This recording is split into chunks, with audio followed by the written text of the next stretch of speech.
What you are about to hear will quiet your mind completely, with a profound and unconditional embracing, like anything you've ever experienced. These ancient whispers, salvaged from the depths of Eastern temples, have already helped countless souls, tossing and turning through endless nights, find the profound rest their overthinking minds could never grant them. In this serialized journey ahead, you will slowly drift into the deep, resonant shadows of time, meeting the sweeping monk who, for 40 years, brushed the sane stone paths, awakening in the absolute absence of striving. You will encounter the centipede, locked motionless in the soil from overthinking which leg to move first. The woman who lost everything in the ashes, yet finally found liberation. And the meditation master who answered the vastness of the universe with absolute silence. The way these ancient parables work is entirely different from any forced relaxation. They work, even if you've never tried any form of meditation. Even if, right now, your mind is churning like boiling dark water, never resting for a single second. Even if every white noise track and relaxation technique on the market has completely failed you. Because true stillness never requires effort to attain. Over 2.5 millennia ago, standing beneath the twin sal trees, the Buddha looked upon the tightly grasping hands of humanity and whispered, all conditioned things are like a dream, an illusion. He bubble, a shadow. Like dew or a flash of lightning, so should they be perceived. And as these words, carrying the scent of aged pine, slowly unfold beside your ear, you might feel a wonderful sensation of peeling away. Your breathing will effortlessly begin to deepen. The frozen muscles across your shoulders and neck will melt away like spring ice softening into water. And that mental static that has tormented you all day long will finally, gently, sink into the endless abyss. Now, just allow your body to find the softest hollow in your bed, no longer needing to support even a single ounce of weight. Slowly, take a full breath in, and then surrender it completely, holding nothing back to the dark night. Your long, deep slumber quietly begins. Right here, the night has grown deeply dark. Light in the room has retreated to the furthest edges, and those low-key, resonant shadows are folding over your covers. Layer by layer, like soft velvet, you lie here, your body still. And yet, if you close your eyes and look inward, your mind might feel like a roaring machine, running at absolute full speed. You might notice this feeling. Those conversations from the day, the unresolved emails, a meaningful glance from someone, or a sentence you feel you shouldn't have said, washing over your nerves. Wave after wave, like a rising tide. You close your eyes, and window after window pops up in your mind, replaying a fragment of today over and over, playing both judge and lawyer, sentencing yourself and sentencing others. Why did he say that? I really should have answered differently. What if everything falls apart tomorrow? It feels as though you are carrying an invisible boulder, trudging pointlessly through the dark. You are clearly lying in bed, yet your muscles remain tightly wound. Your shoulders still subtly hike toward your ears, your jaw quietly clenching in the dark. You are trying to use thinking to solve the exhaustion created by thinking. It's like trying to put out a roaring fire with gasoline. The more you struggle, the more awake you become. The more you judge, the deeper you sink. Right now, just allow your attention to rest entirely on my voice. Notice the surface where your back meets the mattress. Feel how gravity is gently, warmly pulling you down, just for now. Turn off that frantically running surveillance program in your mind. Don't judge whether you are truly relaxed or not. Don't think about what you have to face tomorrow. Just listen. Let us turn the hands of time back to a late autumn, over 1,000 years ago. Deep within an ancient eastern forest, a lingering autumn rain has just passed, wrapping the entire woods in a cold, blue-black, damp mist. The sky carries the high-contrast, heavy grain of retro film. Pile, darkened trunks weaving through deep green moss, the air heavy with the rich, resonant scent of decaying leaves and wet earth. Two monks, one old and one young, are navigating the muddy mountain path, their steps uneven. The old monk's pace is slow, yet extraordinarily grounded. His straw sandals stepping onto the water-guarding stone paths, making a deep, rhythmic sound. But, the young monk follows closely behind, tightly clutching his prayer beads, the muddy path causing his brow to furrow slightly, looking vigilant and tense. They arrive at the edge of a river. The autumn rain has caused the waters to swell, the muddy currents whirling and letting out a thick, dangerous roar. The wooden bridge for crossing has long been washed away. The only way forward is to wade through the pungently cold water, right there on the bank. In the muddy grass stands a young woman. She's wearing a gorgeous silk dress, now stained with mud, looking anxiously at the rushing river. She needs to cross, but the violent current and freezing temperature hold her back. The young monk immediately stops in his tracks. In the dim, cinematic light, you can see his eyes dart away instantly, even turning his head in the opposite direction. In his mind, the heavy book of monastic rules snaps open. Massive words, flashing like lightning: men and women must not touch.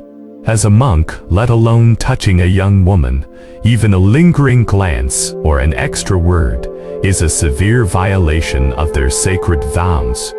The young monk's body stiffens from this intense battle of right and wrong, standing there as if turned into a wooden carving. Yet, the unexpected happens. The old monk does not hesitate for a fraction of a second. He doesn't search his mind for the rules, nor does he look around.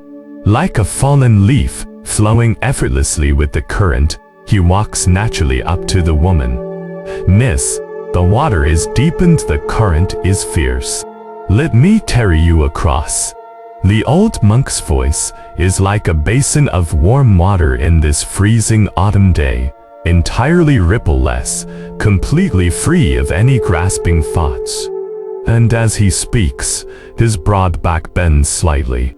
The woman gratefully climbs onto the old monk's back. He rolls up the hem of his robe and steps barefoot, steadily into the piercing, bone-chilling river.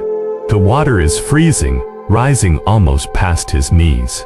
The force of the current is immense, but the old monk plants every step incredibly deep.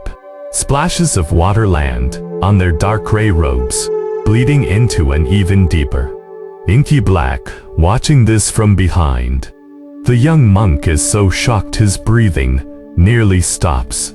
His eyes widen, watching his master actually carry a young woman, their bodies pressed tightly together. His mind buzzes as if the sky has collapsed. How could master do this? What about the precepts? The rules? Hasn't he broken his vows? What would others say if they saw? After crossing the river, on the far bank covered in withered leaves, the old monk gently sets the woman down. She thanks him repeatedly, and the old monk merely nods, calmly replying, "Go on your way." Then, he lets down the rolled-up hem of his robe, smooths his collar, not even bothering to brush off the water drops. He turns, waves to the young monk still frozen in a daze on the other side, and continues his steady walk down the dark forest path. Right now, as you lie in bed listening to this story, what does your body feel?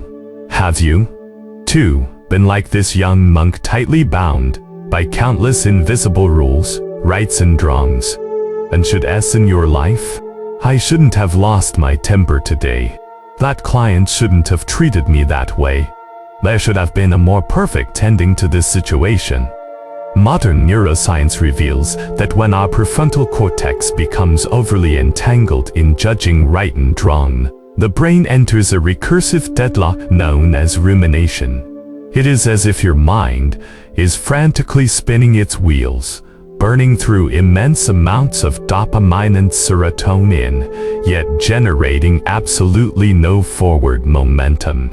You think you are thinking of solutions, but in reality, you are merely locked in a mental cage, whipping yourself over and over again. This mental friction is like a sponge soaked with freezing river water, weighing heavily on your nervous system, keeping you awake. Let us gently shift your attention to your shoulders. Right now, are your shoulders still resisting gravity? Try taking a breath in, and as you inhale, feel your shoulders being pressed down by that heavy, water-soaked sponge. And then, exhale slowly. And within the flowing breath, imagine that sponge being completely wrung out by an invisible hand. As the water drains away, the weight simply vanishes. Let your shoulders collapse completely into the mattress. Let go of whether things were right or wrong. Let go of whether today's performance was good or bad. Under the absolute, unconditional embrace of the dark night, everything has already happened, and everything is already over. Allow your body to become like the old monk's robe left on the riverbank, perhaps carrying a few traces of water, but no longer bearing any extra weight. The story doesn't end there, because the river in the young monk's mind has never stopped flowing. The old monk walks ahead, his steps remaining light and unhurried. But the young monk following behind finds his footsteps growing heavier and heavier. The fallen leaves beneath his feet crunch with a dull, heavy sound. In the dim light of the forest, the young monk's face shifts through clouds of dark emotion. A courtroom debate is raging in his mind. Master was absolutely wrong today. If someone else saw this, they would report it to the abbot. But he is my master. Should I confront him or not? The rules clearly state we cannot touch women. He not only touched her, he carried her. This is an outrageous betrayal. With every step, his anger and grievance multiply. With every mile, the stone in his heart grows larger.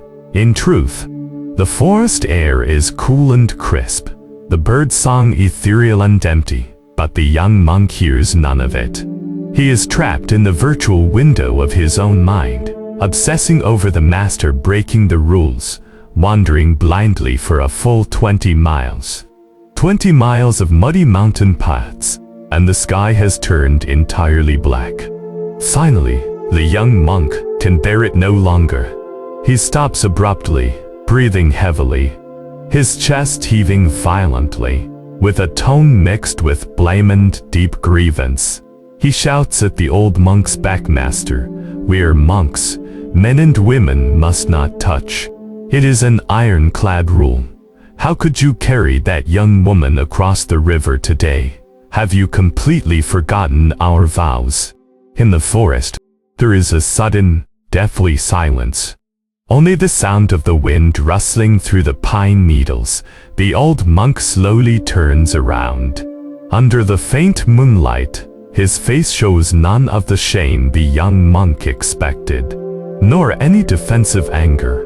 His face is like an ancient well, deepened entirely still, even holding a trace of a gentle smile. The old monk quietly looks at the panting young monk, his voice incredibly low, incredibly slow, yet landing like muffled thunder upon the young monk's heart. "Ah, you mean that woman?" The old monk points back the way they came. "I set her down by the riverbank 20 miles ago." He pauses, his gaze piercing through the young monk's eyes. "But you, why have you carried her for 20 miles and still refused to set her down?" Those words instantly freeze the air around them. The young monk stands stunned, his mouth slightly open, unable to speak a single word. He suddenly awakens. Yes, who actually broke the vows? Who is truly trapped? The old monk carried the woman simply to help her cross, his mind utterly empty of grasping thoughts. Once across, the person was set down, and his mind was empty again. But what about himself? Though his physical body never touched the woman, on the bridge of his mind, through 20 miles of muddy roads, he had tightly gripped onto that event, that obsession, that judgment of right and wrong, carrying it heavily upon his own heart, tormenting himself the entire way. The old monk did what needed to be done, his mind like a clear mirror, while he had done nothing, yet allowed his inner demons to crush him with every step. Listening to this dialogue across 1,000 years, do you notice a resonance within your own body? How many people have you carried today, and how many miles have you walked with them in your mind? That person who criticized you in the meeting today, the stranger who honked at you on your commute, that trivial task you feel you could have done better. In the physical timeline of reality, they actually ended hours ago, just like the woman left on the riverbank. Yet your brain, that over-responsible monitoring program, has stuffed them all into your mental backpack. In the dark, you have been carrying these long-dead illusions, trudging 20, 30 miles across the wasteland of insomnia. You think you are upholding some rightness, you think you are reviewing to improve, but in reality, you are only punishing yourself. The true torment is never the event itself, it is our tightly grasping mind. Buddhist wisdom says awaken the mind, without fixing it anywhere. This isn't teaching you to be as cold as a stone, ignoring the woman at the river. It is teaching you to be like the old monk. When something needs to be done, do it. When it is time to cross the river, cross it. But after crossing, you must know how to let go. Water flows over the riverbed, but it doesn't take the stones with it. The wind blows through the bamboo grove, but it doesn't keep the leaves. Now, imagine all the events you experienced today, all the people, all the unresolved mysteries, and all the regrets. Imagine them all as that woman in the silk dress. In our minds, let's walk back to that dark riverbank. You have carried them far too long, and your spirit is utterly overdrawn. Listen to my voice. Feel the physical weight of your body. Slowly, so slowly, say a quiet word in your heart to those people, those events right here. I am setting you down. Imagine yourself just like the old monk, bending slightly at the waist. Feel that invisible burden pressing on your chest slide down your back and land on the earth. This is a physical level of liberation. The moment that burden hits the ground, you might notice a massive sensation of emptiness, a long-lost feeling of lightness. Breathe in and feel the cool, clear air entering your spacious chest. Breathe out and feel the very last trace of defensiveness in your muscles turn to dust, dissolving into the night. Let go of how tomorrow's river needs to be crossed. On this bed, in this entirely safe, physical space that belongs only to you, there is no need for defenses, no need to follow any rules of the daytime world. You don't need to judge your sleep. You don't need to force yourself to fall asleep instantly. Even if your mind is still running tonight, just watch it run quietly, without interference, without blame. Like watching clouds gather and disperse in the sky. You are just lying here, becoming an endless, boundless night sky. Your arms grow heavy, sinking deeply into the soft fibers. Your legs lose their tension, leaving only a faint, calm pulse. You have finally, completely left today by that riverbank. You are free. In this deep, ink-dark slumber, your heartbeat is finding its most ancient rhythm. When a person's cup is filled too high, even the purest spring water cannot enter. There is a story about Zen tea and water spilling over the brim. Since we have arrived here, let us look even deeper.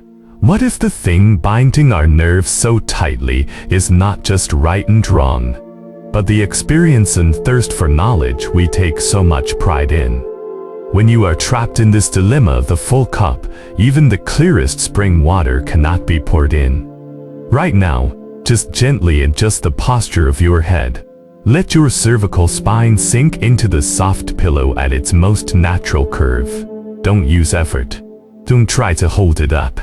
Completely taken over by low-key lighting, all bright sources have been cut off. In the corners, only a few incredibly dim shadows remain, textured like the hazy grain of retro film. In this absolutely private, absolutely safe dark room, you can set down all your cleverness. Have you ever noticed that modern exhaustion is often the exhaustion of feeling omniscient? During the day, within the rapidly spinning machinery of society, you are constantly absorbing massive amounts of information. You listen to podcasts, read articles, learn how to improve efficiency, how to manage emotions, how to set boundaries. You know countless psychological terms. You know what internal friction is, what family of origin trauma is, what a defense mechanism is. You are too clever. You know exactly why you are anxious. You know exactly why you can't sleep. You can even write a flawless analytical report in your head about your own suffering. But has knowing all of this made you any lighter? Hasn't.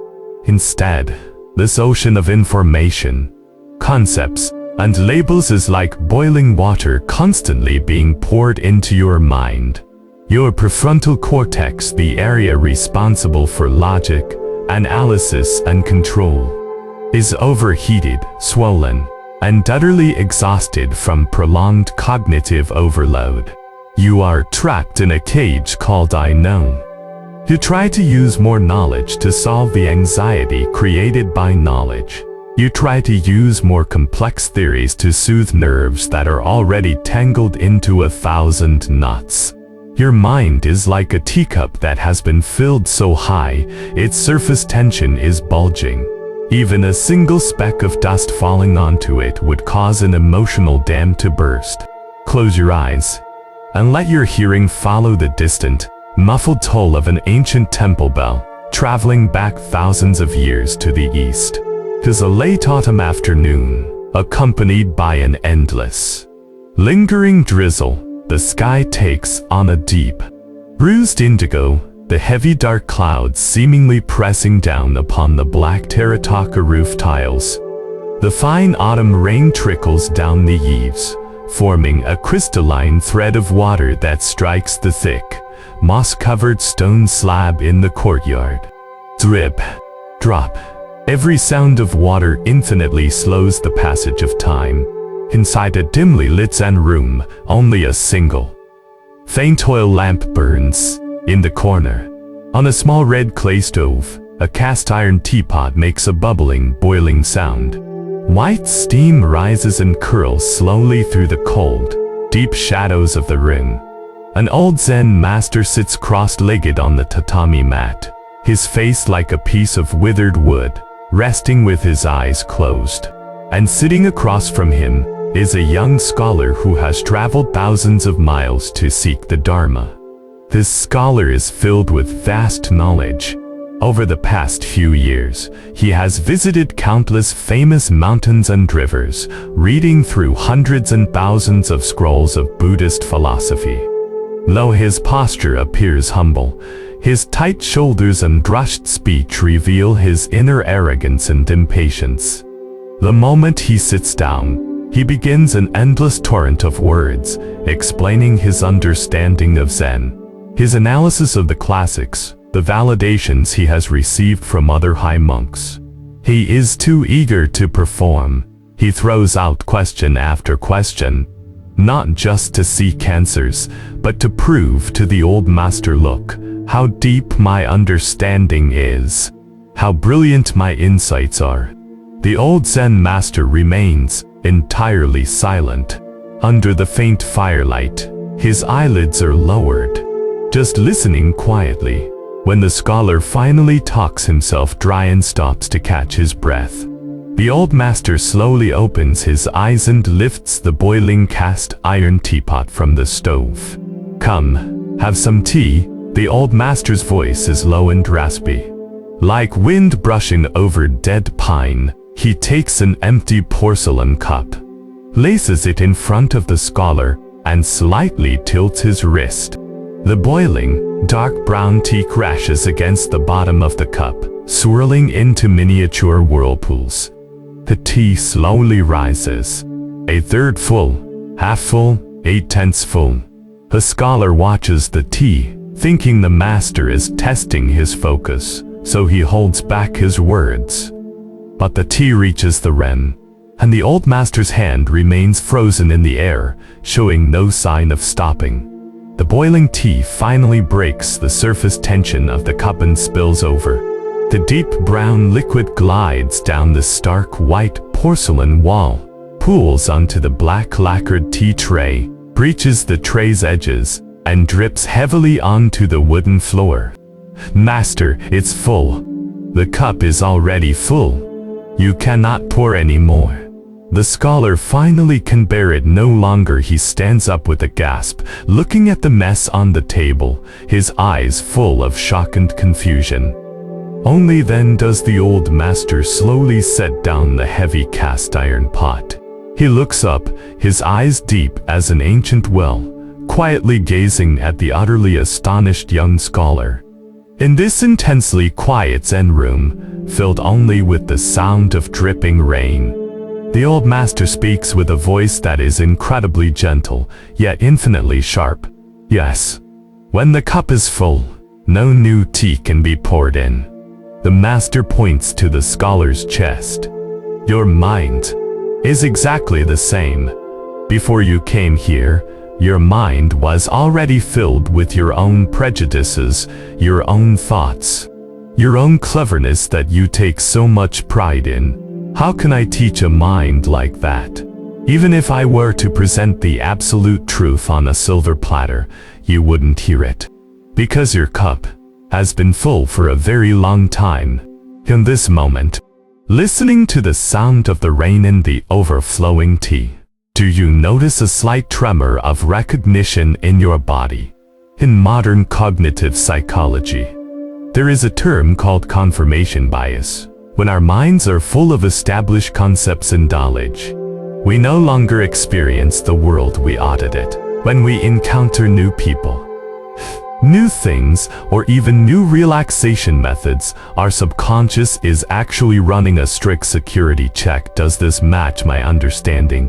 Is this method scientific? Can this voice really make me fall asleep? Your nervous system is exactly like that overflowing teacup. You try to use intellect to control sleep. You use knowledge to analyze exhaustion. But sleep and relaxation belong entirely to the realm of the body's subconscious. The more you use the logic of your prefrontal cortex to intervene, the more excited your sympathetic nervous system becomes.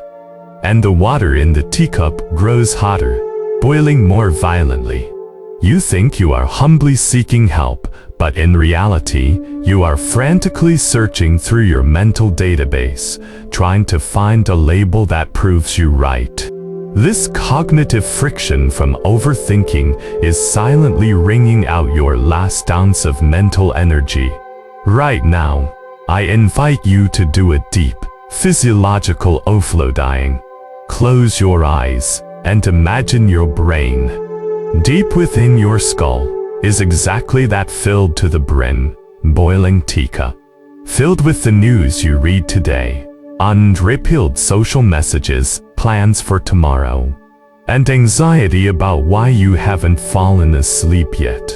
That liquid is hot, heavy, and overwhelmingly crowded. Now, along with a deep breath, inhale. Let your chest slowly expand. And then as you exhale, imagine pulling a tiny plug from the very bottom of that overflowing cup. Exhale. Feel the physical sensation of that liquid draining away. Those hot, heavy, anxious thoughts are flowing down the back of your neck, cascading down your spine. They flow past your shoulders, stream down your arms, and slip right off your fingertips, drop by drop, vanishing into the endless dark night. You don't need to analyze where they flowed to. You just need to notice the lightening of your brain's weight. Your scalp begins to tingle, softening. Your forehead, those muscles locked tight from furrowing your brow, are losing their power, smoothing out. Just allow yourself, in this moment, to become a fool who knows absolutely nothing.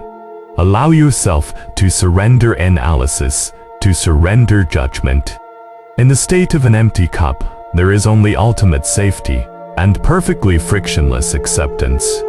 Just when you think that letting go of prejudice and arrogance is already an incredibly difficult practice, true Eastern wisdom will tell you sometimes even our proudest, most globally revered spiritual achievements can become our strongest shackles. Traveling further down the river of time, we arrive at another magnificent temple. This is an ancient temple of the Shingon sect in Japan, burning with thick incense and boasting majestic architecture. Seated inside the Great Hall is an impeccable high monk, the world-renowned scholar and Shingon Master Jun. Master Jun was the most dazzling spiritual leader of his era. Not only did he master Sanskrit and Chinese, but he also spoke multiple foreign languages. He was a Buddhist genius rarely seen in centuries.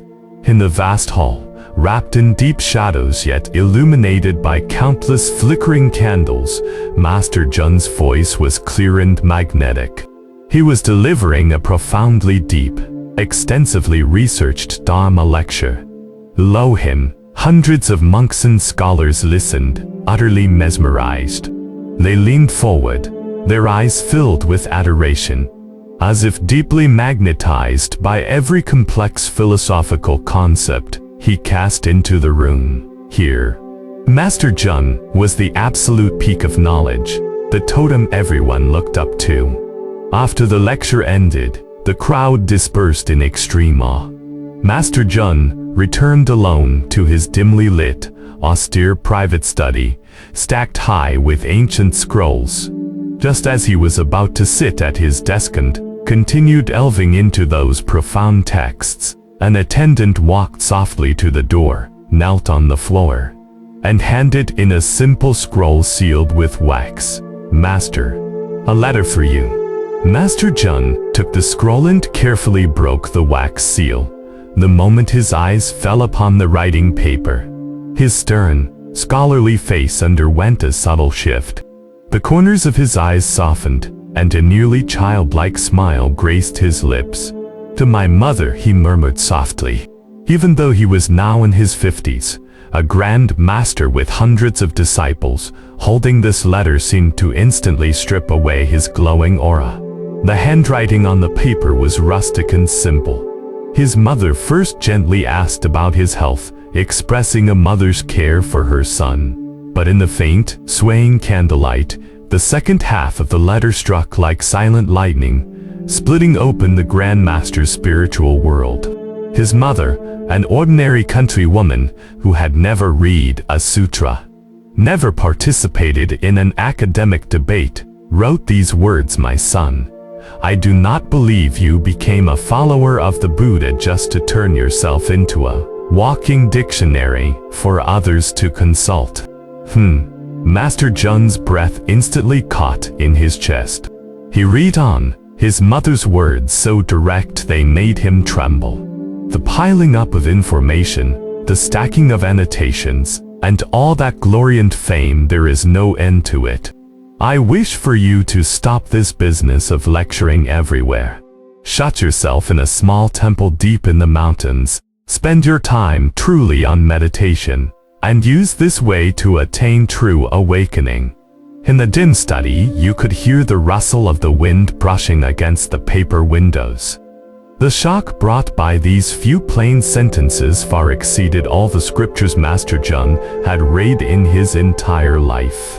This wasn't a provocation from a rival, nor a reprimand from a superior, but the blunt advice from the person who loved him most and saw through to his truest essence.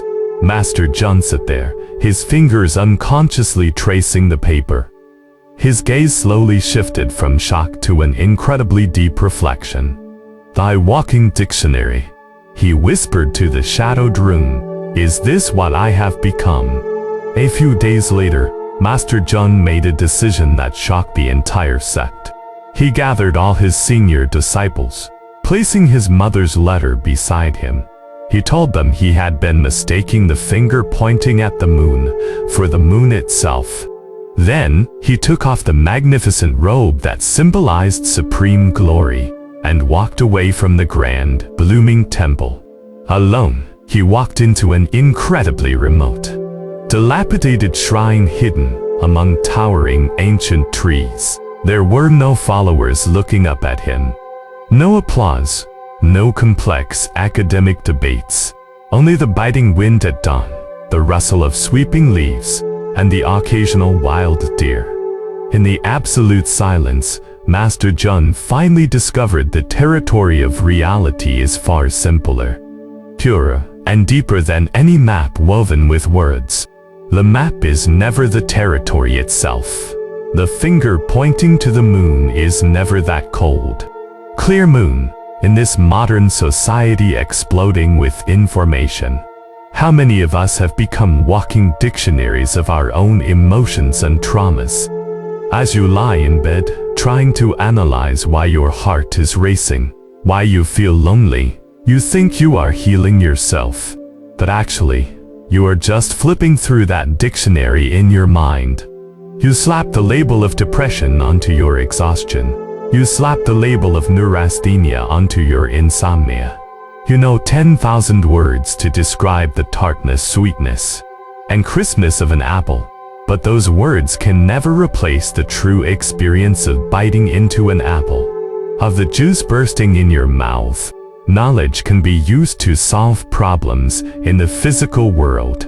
When facing the mind in sleep, knowledge is often a heavy defense mechanism. You are too terrified of losing control, so you try to use your brain to figure everything out. Master John's mother, transcending time and space, his whispering softly to your subconscious, let go of those endless analyses and annotations. All those honors, all that self-proving, all those complex narratives about what kind of person you are in the dead of night. They mean absolutely nothing.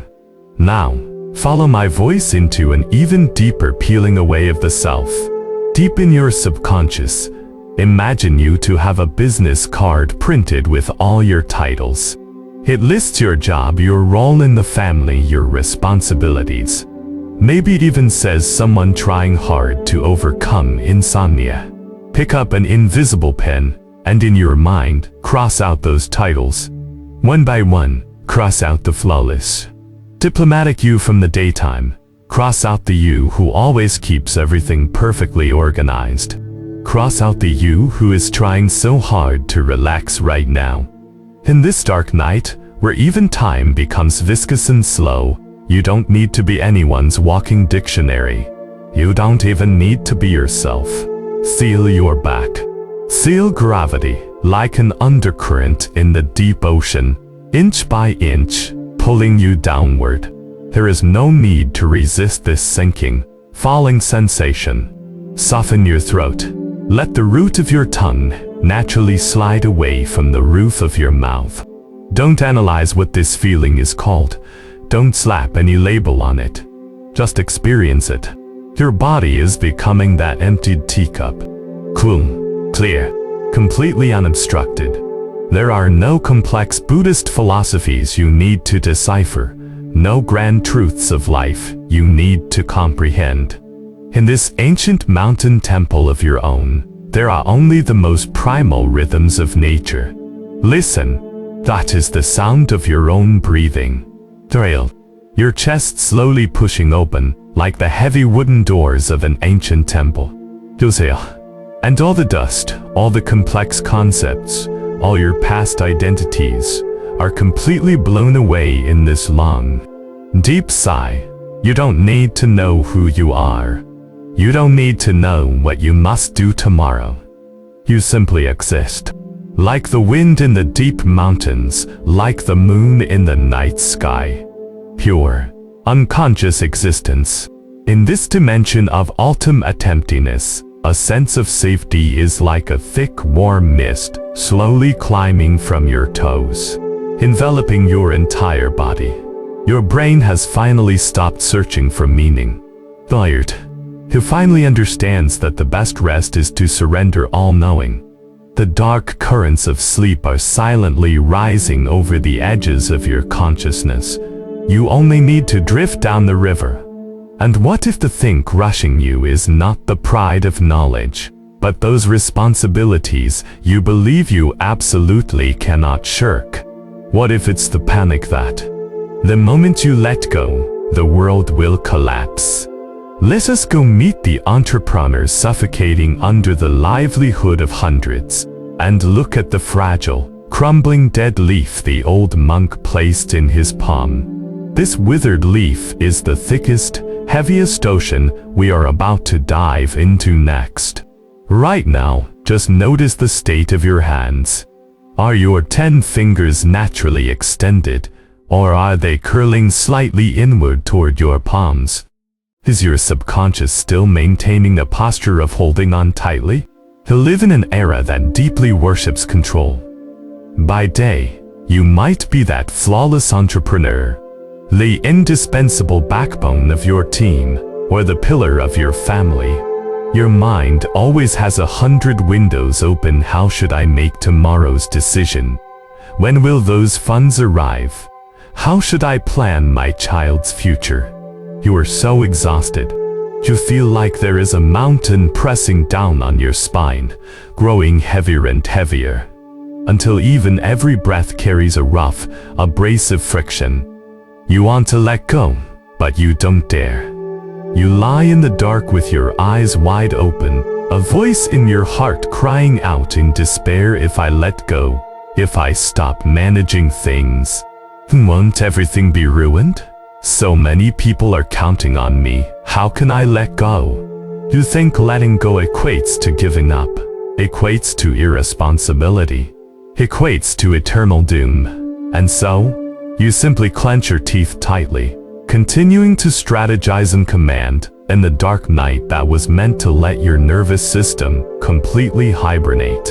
You have turned yourself into a spinning top that never rests, even as its axis grinds and whines in agony.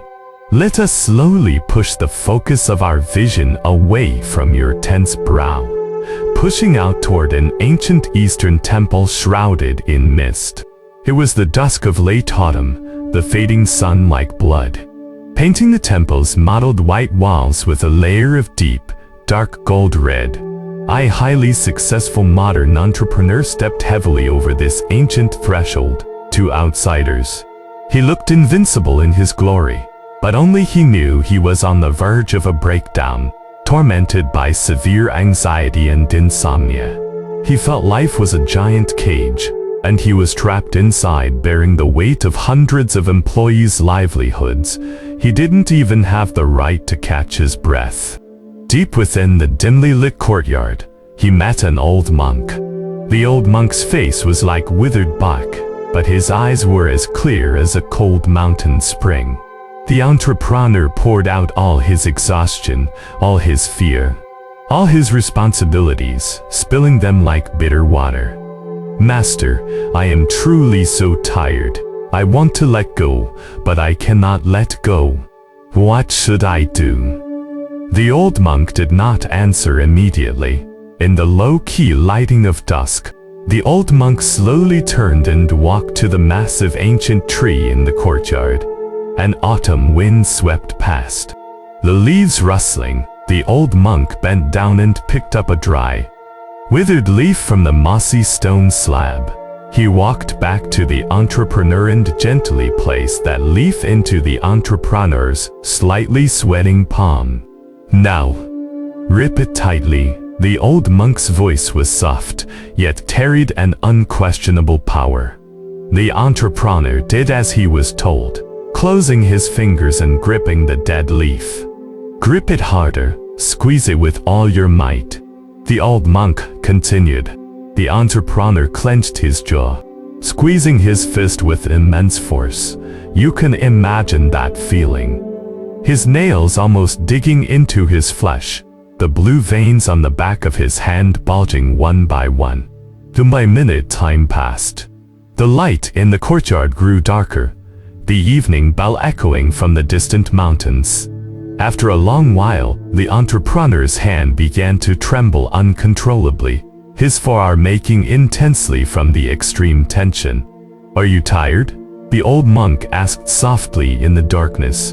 The entrepreneur nodded with difficulty. Then, open your hand. The entrepreneur opened his fingers with a profound sense of relief.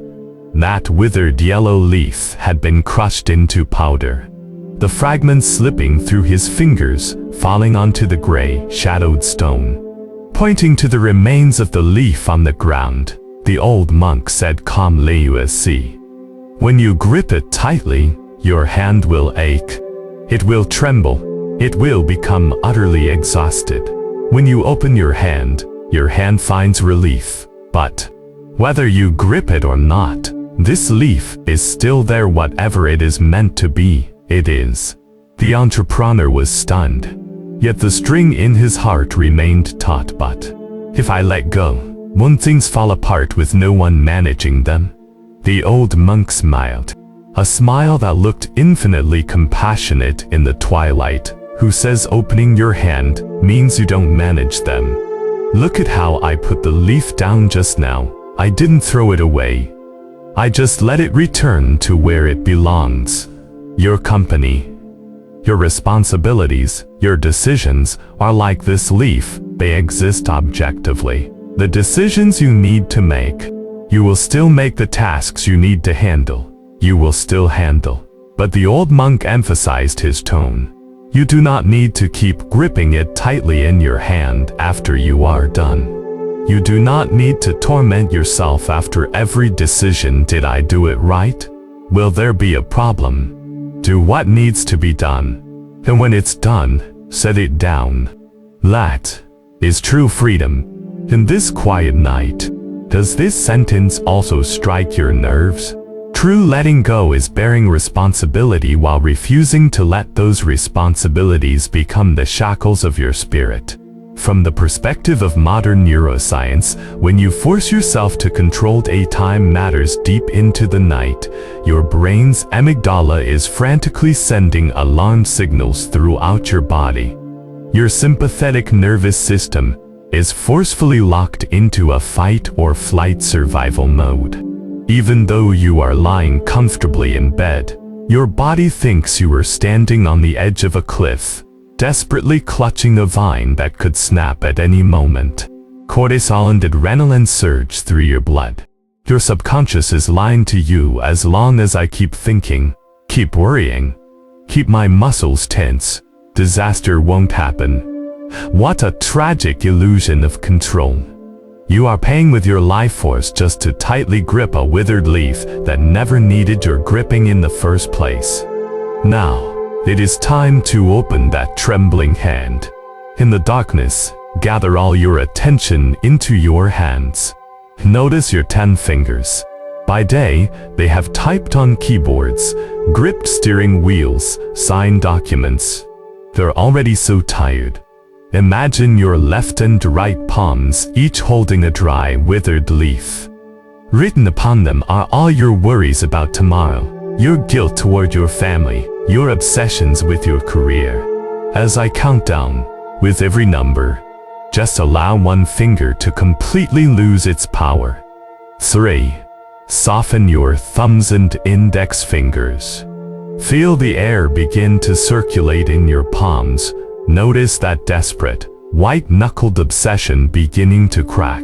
2. Unspool your middle and ring fingers. The fragments of the dead leaf are slipping through the gaps between your fingers. Don't worry about where they fall. You do not need to be responsible for them. 1. Release your pinky fingers. Completely unfurl your hands, palms facing up, resting flat on the bed. Feel that ultimate, aching release. The softening that washes in after the alarm is suddenly cancelled from muscles tense for far too long. Blood flows smoothly back into your fingertips, bringing a faint, warm tingling. You finally realize that even if you let go right in this moment, the sky has not fallen. The world is still spinning normally, and you have finally reclaimed your right to breathe. But our minds are always accustomed to controlling things that were never meant to be controlled by us. Not just responsibilities, but even our very thoughts.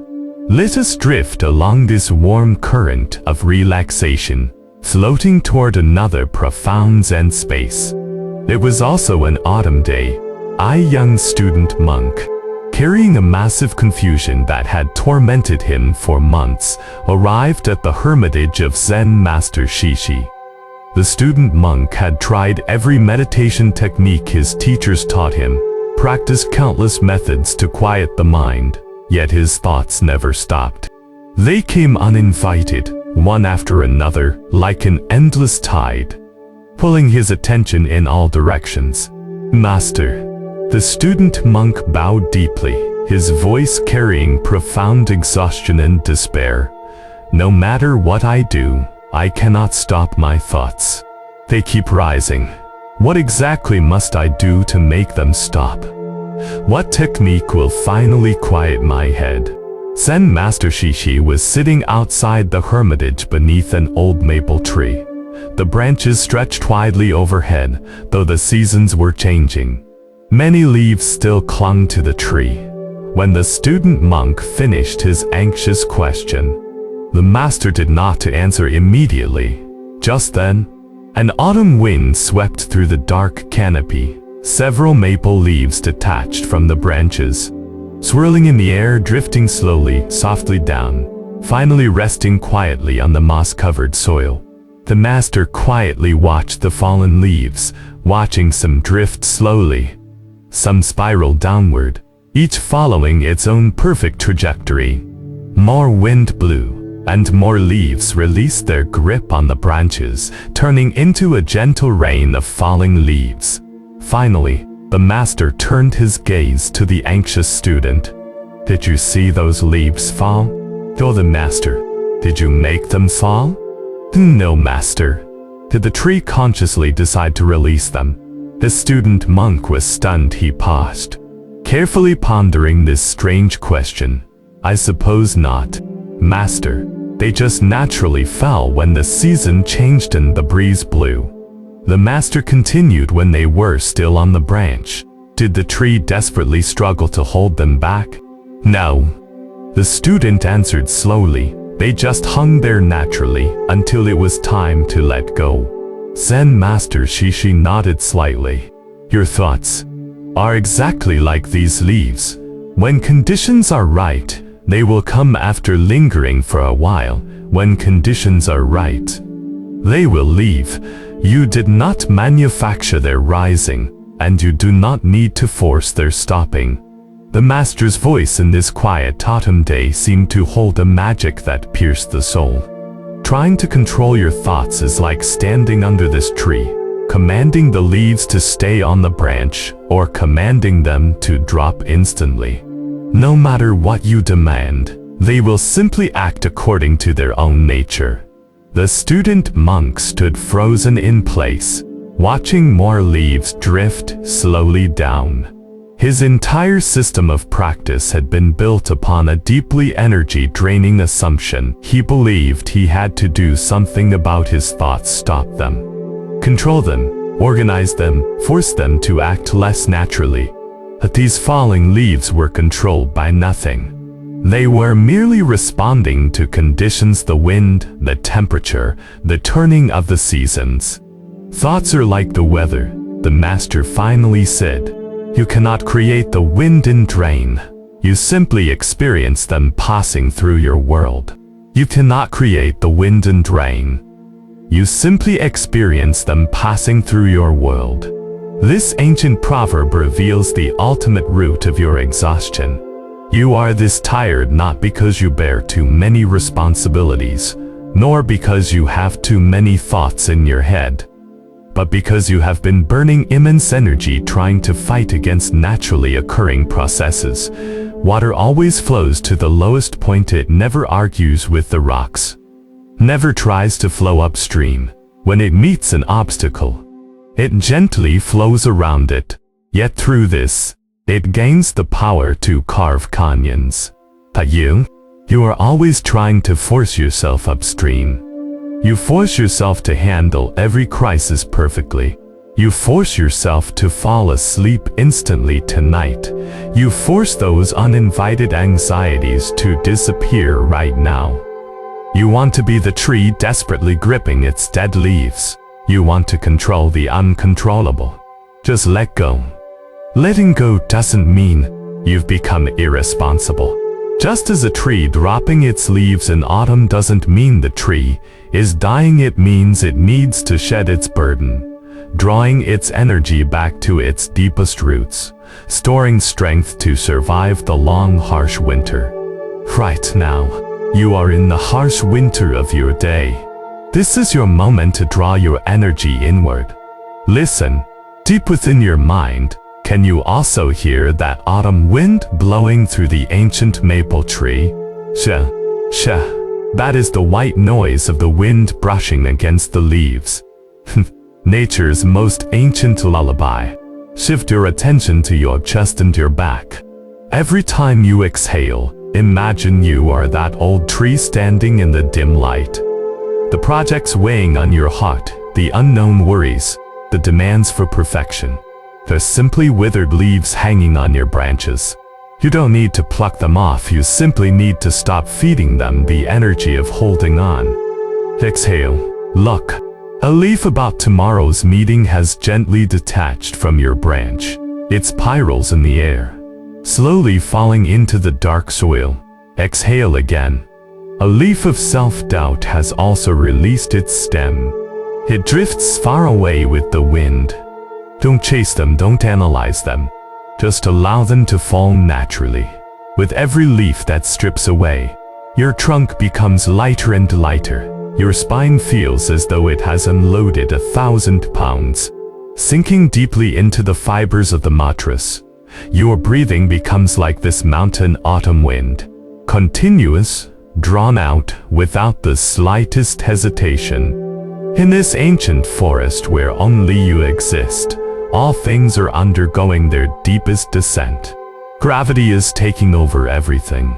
Your consciousness is like a leaf completely released by the wind from the high sky, slowly swaying left and right like a pendulum, falling toward the deepest, darkest, warmest horizon, swaying, descending, swaying, descending. You don't need to make any effort in this process.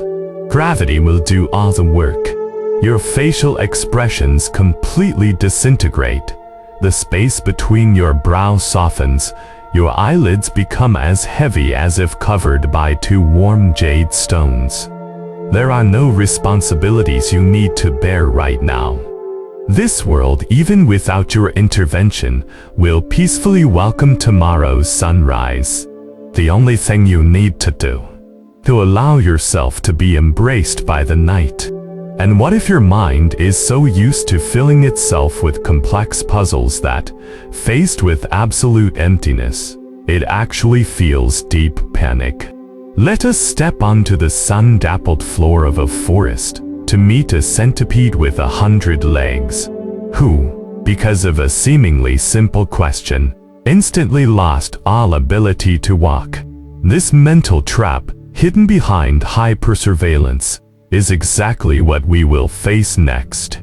Right now, just close your eyes. In this room that has completely sunk into dark tones, the light is so faint only the blurred silhouettes of furniture remain. just like an underexposed retro film, filled with a quiet, coarse grain. In this ultimate silence, can you hear your own faint breathing? Can you even notice the subtle tremor of your heart beating in your chest? Have you ever experienced a moment of insomnia so desperate you are clearly exhausted? You lie down perfectly following all the sleep guides. You tell yourself, I'm going to relax. But your brain acts like a strict overseer, standing to the side and staring intensely at you. It constantly throws out questions. Is my relaxing posture correct right now? Should I focus on my breath or my body sensations? Am I almost asleep, or am I still completely awake? Do I need to change positions? The harder you try to fall asleep naturally, the more impossibly clumsy you become. Even just turning over, you secretly judge whether the movement interrupted your drowsiness. Your brain is like a complete musical amateur who insists on snatching the conductor's baton, trying to forcibly direct a symphony orchestra that was already playing together flawlessly. You have fallen into an endless loop of feeling anxious about trying to relax. This attempt to use the conscious mind to take over the subconscious rhythm is throwing your nervous system into a silent spasm. Let our breathing slow down. Let the tentacles of consciousness follow a layer of white mist creeping along the ground, sliding into the floor of an ancient, deep forest. The air here carries the heavy, damp scent of soylent ferns. Sunlight pierces through layers of canopy, casting fragmented, dappled pools of light upon the brown fallen leaves. In this quiet microcosm lives an elegant centipede. It is crossing this light-dappled forest path, its movements possessing an effortless, completely natural grace. 100 long, slender legs undulating in a perfect wave rhythm along its sides, like a flowing stream, smoothly gliding over pale gray rocks, tangled roots, and decaying leaves. It has never tripped, never hesitated, and never stopped to think about which leg should move when, or how to coordinate this complex dance of hundreds of tiny limbs. This body instinctively knows what to do. Just then, a frog squatting on a nearby mossy stone is deeply mesmerized by this unbelievably fluid movement. The frog only has 4 legs. Very simple to manage, but looking at this creature with so many limbs coordinating so perfectly, its heart fills with curiosity. Excuse me, the frog can't help but call out. I hope you don't mind my intrusion. But I've been watching you walk, and I am simply amazed. The frog blinks in the dim light and asks the fatal question, how on earth do you manage all those legs? Which leg do you move first? How do you remember their sequence? The centipede stops. For the first time in its long life, it ponders this question: how do I manage these legs? Which one moves first? It looks down at its dense rows of legs, and suddenly, in a completely unprecedented way, it becomes aware of the existence of every single independent leg. Well, the centipede calculates in its mind, let me sort out this logic. Should I move my right front leg first, or my left front leg? And which one follows right after? Is it the one directly behind it, or the one on the opposite side? Tries to take a step forward. But now, its brain is frantically directing traffic. Right front leg, go. Wait, whose turn is it now? Second on the right? First on the left?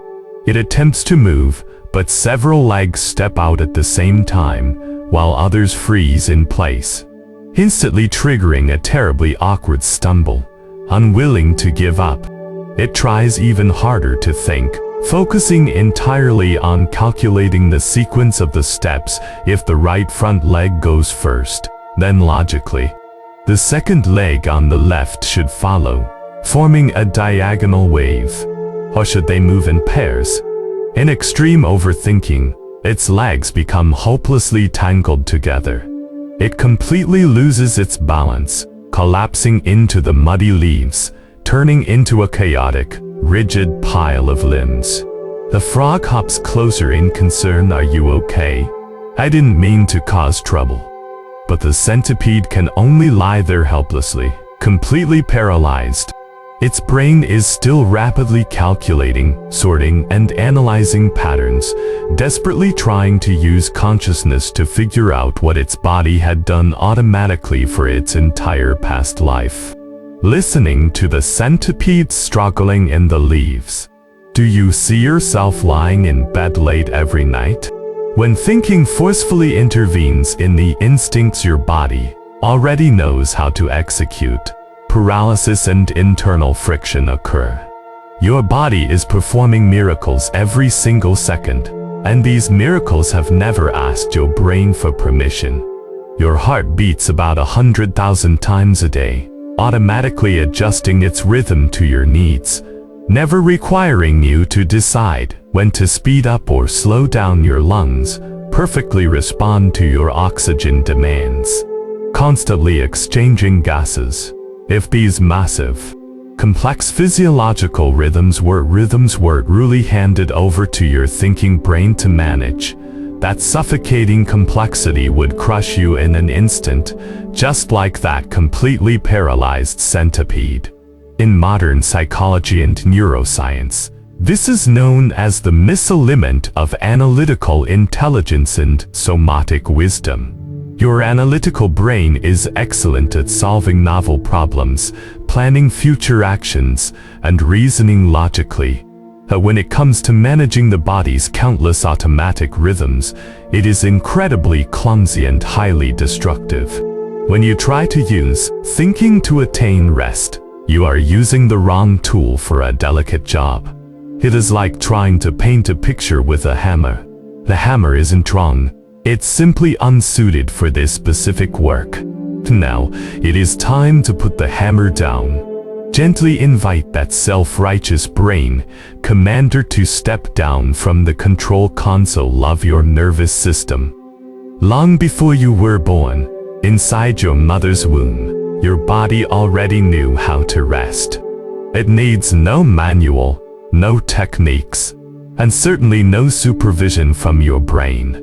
Let our attention, like an incredibly light, impossibly soft membrane of water, slowly blanket your body. Do not try to control your breath. Do not dictate how deep or how slow it must be. You are just going to be a completely non-interfering bystander, quietly watching your body breathe itself. Notice the slightly cool texture of the air, naturally sliding through your nasal passages. Don't direct it. Notice your sternum and intercostal muscles subtly expanding, driven purely by instinct. Don't judge it. As you exhale, feel the muscle fibers naturally slacken and settle, as if sighing. If you find your brain jumping back into say, "Is my breathing rhythm right now?" don't blame yourself. Just smile quietly in your mind and tell it, "Don't need you to direct things here. The body knows what to do." Return control to the soma. Return it to gravity. Return it to the dark night. Notice the ultimate, immensely relieving sensation of going limp that comes from this surrender of management. Your cervical spine is giving up its support.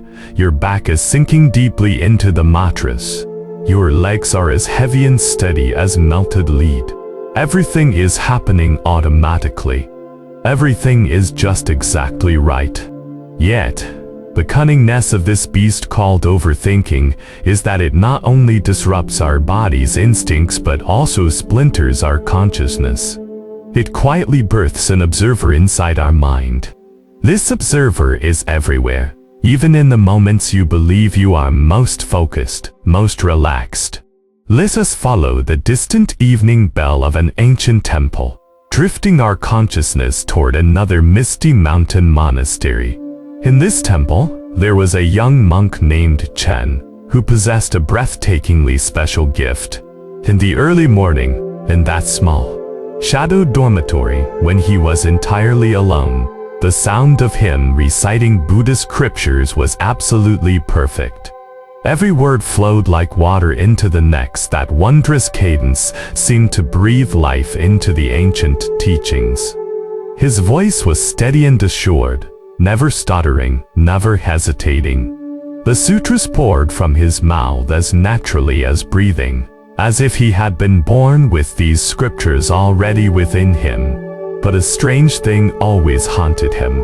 Whenever the temple held a formal ceremony, and all the monks gathered to take turns reciting in front of everyone, Chen would always volunteer with full confidence.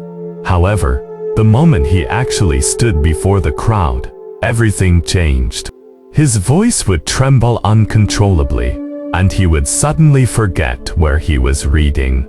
Those words that flowed flawlessly in private would lock tight in his mouth. He stuttered through passages he knew by heart, his face flushing crimson with embarrassment. Flawless in solitude, yet utterly paralyzed in front of others. The temple's head monk, Master Hui, had long noticed this phenomenon. He had heard Chen's heavenly recitation in private through the thin paper windows, knowing deeply the potential of this young man. One evening, Master Hui called Chen into his Zen room. Under the dim yellow oil lamp, the master sat facing the wall. His back to Chen, his body still as a boulder. "Tomorrow morning, I want you to be right here, facing only me, and recite the Heart Sutra once." Master Hui's voice echoed in the quiet room. Early the next morning, Chen walked anxiously into the Zen room. Master Hui was still sitting facing the wall. As if entirely unaware of Chen's presence, Chen took a deep breath and began. Avalivid Chukabodhistafa, practicing deep praying, a paramita, illuminates. He suddenly froze. The words scattered instantly like a flock of startled birds. Just yesterday morning, alone, he had perfectly recited the next line. But now, knowing Master Hui was listening, even with his back turned, Chen's mind went completely blank.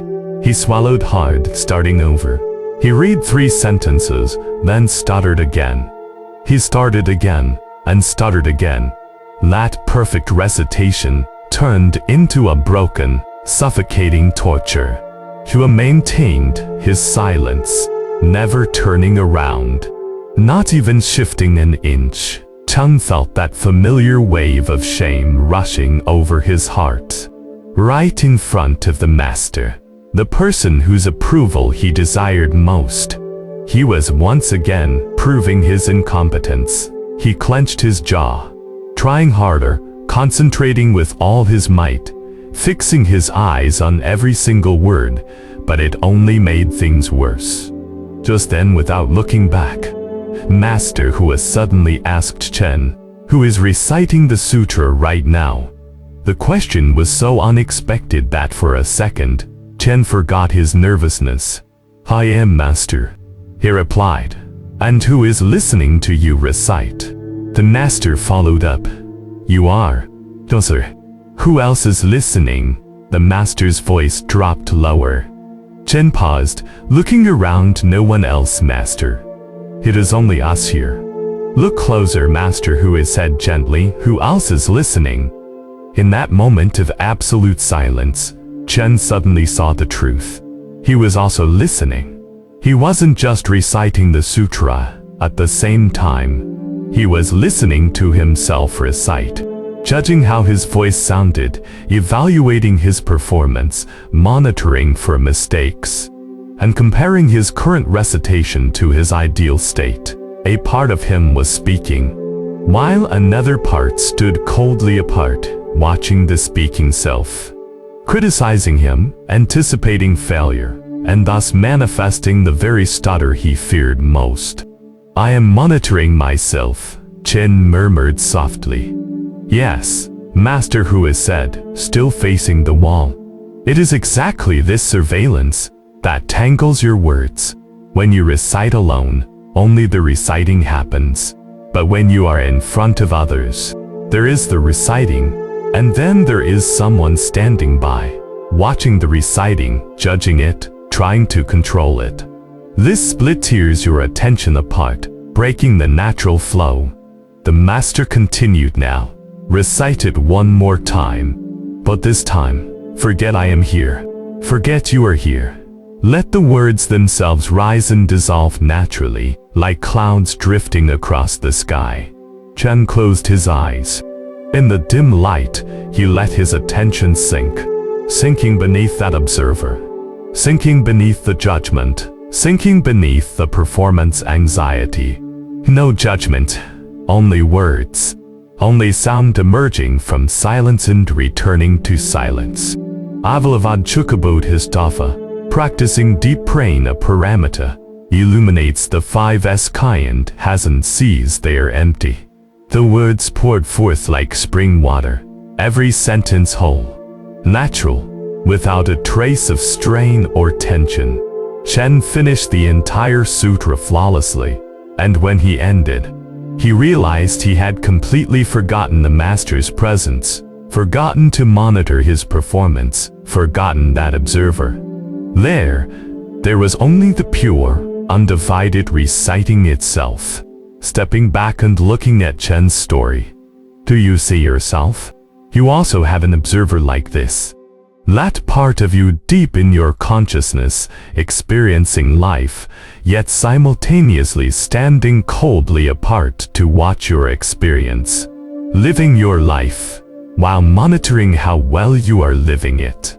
Even right now, a part of you is listening to my voice, while another part is monitoring the quality of your listening, judging whether you are focused enough, checking if you are completely relaxed yet.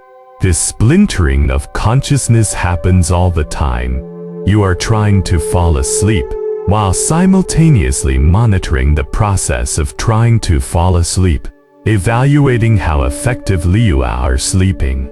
And this is exactly what makes falling asleep utterly impossible. When teaching non-self, the Buddha pointed out that we are always accustomed to creating an independent self, detached from the experience, to try and manage the experience. This is the root of endless exhaustion. This observer thinks it is protecting you. It believes that through constant vigilance and judgment, it can spare you from embarrassment or failure. But actually, just as Chen's observer created the stutter he tried to avoid, your observer, trying to help you relax, creates the self-consciousness that makes relaxation impossible. This split consumes massive amounts of energy. It tears you in half, one half desperately trying to live, the other half standing outside, coldly grading that life. No wonder you feel so incredibly tired. But Master Hui understood this secret. Chen finally discovered it to that observer is not a truly independent entity. It is merely a habit of attention, a conditioned operating mode of the brain. And this mode can be dropped. Now, in the deep night, let us dismantle this exhausted observer. Don't fight it. When it rises up to tell you, you want to sleep yet, don't argue with it. All we need to do is let your consciousness sink further, sink deeper, deeper into the ocean floor, far beneath that observer. Beneath the crashing waves and howling winds on the surface, the ocean floor is eternally, ultimately silent.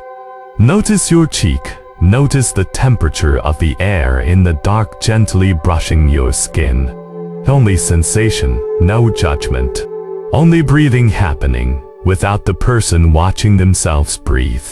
If that observer still exists, just view it too. As a dissolving ball of mist, let the focal point of your consciousness blur infinitely. No longer focusing on any specific target. Stop checking if this body is perfectly relaxed. Stop grading tonight's sleep quality. Let this body become a tree breathing naturally in the night. A patch of moss growing naturally in the silence. Sink down. Notice how every surface where you meet the bed is gradually merging into one. Gravity is dissolving the boundaries of your body. Your skin is no longer a barrier isolating you from the outside world, but a transition zone, like water drops melting into the sea. No one is watching you. Here, in this boundless dark room, you can lower every defense, returning to your most primal, your uncalculated self. You don't need to know which leg to move first. You don't need to know the precise frequency of your breath. There is only pure, undisturbed existence. Every heartbeat is pumping warm, heavy blood to your softening limbs. Every exhale is carrying away the very last trace of the need for control from your nerve fibers. Sink downward. Tumble into that ultimate, unified abyss where there is no bystander. Down there, movement is simply movement itself, and resting is simply resting itself. You are formless, serene. And what if even surrendering control itself becomes an anxious burden for you? Let us step into an ancient courtyard covered in fallen leaves. There, we will meet a sweeping monk who couldn't even memorize the simplest Buddhist sutra. He had no clever mind, no profound techniques. He simply held a bamboo broom and swept the same stone path for exactly 40 years. And within that ultimately monotonous repetition, he found the ultimate emptiness that all the brilliant minds desperately sought, but could never grasp. Witness this miracle of ultimate simplicity, stripped of all cleverness and intellect. Right now, just notice the weight of your head. Notice the solid reality of it pressing deeply into the pillow. In this room completely swallowed by low-key lighting, the darkness is like a heavy piece of black velvet, absorbing all the noise of the day. But are your thoughts still sweeping through the dark like a radar? You are a smart person. You are used to using thinking to solve every problem. When you can't sleep, you try to analyze the cause of your insomnia. When you are anxious, you list countless coping strategies in your mind. Listening to this audio, perhaps your brain is simultaneously analyzing these words, judging whether this story is useful, pondering if you understood it correctly, even checking if you are relaxing the right way. This is exactly one of the strangest traps in human consciousness. We think about our thinking, we observe our experiences, we evaluate our evaluations. You are like a person desperately trying to put out a roaring fire with gasoline. More thinking cannot quiet the mind, it only creates more things that need to be thought about. More analysis won't stop the analyzing, it just becomes another object to be analyzed. You always feel that attaining peace requires some profoundly deep, incredibly complex technique. But what you don't realize is that this computer called the brain, by endlessly running self-monitoring programs, has long exhausted all its energy. No wonder you are so tired. Close your eyes, and let the focus of your consciousness follow the cold, damp mountain mist, slowly drifting toward the deep mountains of the ancient East. Hidden among the endless, layered peaks is a magnificent Zen temple. Inside the shadowed Great Hall, fierce debates about emptiness echo all day long. Monks discuss profound sutras and dissect ancient koans that have puzzled practitioners for centuries. Here, cleverness is the currency. Those with agile minds are highly revered. The sharper and deeper your understanding, the more respect you receive. Among this group of brilliantly talented scholars lived a young monk. Everyone called him Foolish Hui. People didn't mock him to his face, but they would always whisper behind his back with a mix of pity and exasperation. Because no matter how the teachers explained the Dharma, no matter how finely the abbot broke down complex concepts, Hui simply could not understand. When the masters taught the nature of emptiness, the other monks nodded in understanding, asked profound questions, and displayed their realization with eloquent answers. But Hui just sat in the dim back row, his face twisted in confusion and intense concentration, unable to follow even the most basic logical thread. When everyone studied the Heart Sutra, others could recite it fluently after hearing it just a few times. But Hui would always stutter, mix up the sentences, and forget the words he had just heard moments before. The old abbot observed Hui for months. He saw Hui's sincerity, saw the absolute purity in his eyes during every lecture. Even though he couldn't comprehend those high teachings, one morning, after Hui failed once again at a doctrine that even the newest novice easily grasped, the old abbot pulled him aside. Hui, the abbot's voice was gentle as ancient wood. I am going to give you a different method of practice. The young monk's face instantly lit up with hope, thinking this was finally a method he could understand. Go and sweep the courtyard, the old abbot continued calmly. At dawn every day, sweep the stones clean. Only do this, do nothing else. Hui bowed deeply, accepting the task. He thought it was just a temporary chore until the abbot figured out how to teach him the real Dharma. Yet, days turned into weeks. Weeks into months, and the only instruction he ever received remained those simple words, sweep the courtyard. Listening to this story in the dark, does it feel too monotonous, too absurd to you? While the other clever monks studied increasingly complex texts, Hui swept stones. While they cultivated profound states of samadhi in deep meditation, Hui swept fallen leaves. While they engaged in fierce sense sparring to test each other's insights, Hui swept away the morning dew. But modern neuroscience has discovered the ultimate secret to completely silencing the brain within this seemingly foolish monotony.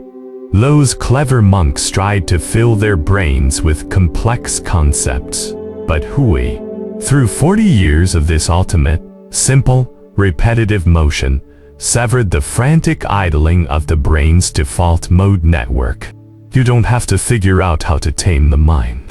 You simply give the brain something so simple, so pure, utterly devoid of complexity, that it has nothing left to grasp, nothing left to figure out, and nothing else to do but finally rest. Now, let your hearing infinitely magnify this ultimately singular sound. Imagine, in the deepest blue twilight just before dawn, Hui is holding that rough bamboo broom. Swish, swish. Notice the vibration of the bamboo branches brushing against the cold stone slabs. The sound is unhurried, carrying an unshakable rhythm. As you listen to this sound, let those complex concepts in your mind, those tangled cause and effect relationships, peel away bit by bit. Because with this broom, there is nothing you need to understand. Inhale. Listen to the bamboo broom gliding over the stone. Exhale. Watch a fallen leaf being swept to the edge of the courtyard. Over and over and over again. Sync your breathing to the rhythm of this sweeping. Let repetition exhaust your desire to think. Let monotony become your warmest sanctuary tonight. You're slipped by like this in the rustling sound of sweeping. Brilliant students came and went. Some gained recognition for their vast knowledge. Some left to teach at other temples. And some gave up halfway because the practice was too bitter. Only Hui stayed, sweeping the same courtyard, following the exact same, simplest instruction given 10, 20 years ago. 20 years became 30, 30 became 40. The young monks arriving now had never seen a temple without Hui and his broom. He had practically become part of the scenery, the fool who only knew how to sweep, the dullard who couldn't understand the Dharma, the outcast who found a chore anyone could do. But, over these 40 years, something completely unnoticed by all the scholars quietly happened. They were too busy analyzing, discussing, and debating to see the most real thing right in front of them, who he had stopped trying to understand. This did not come from giving up, but from an entirely different realm. When you sweep the same stones for 40 straight years, thinking eventually exhausts itself. There was absolutely nothing new left to figure out about sweeping. The brain could find no puzzles to solve, no concepts to grasp, no achievements to chase. And so it incredibly naturally quieted down.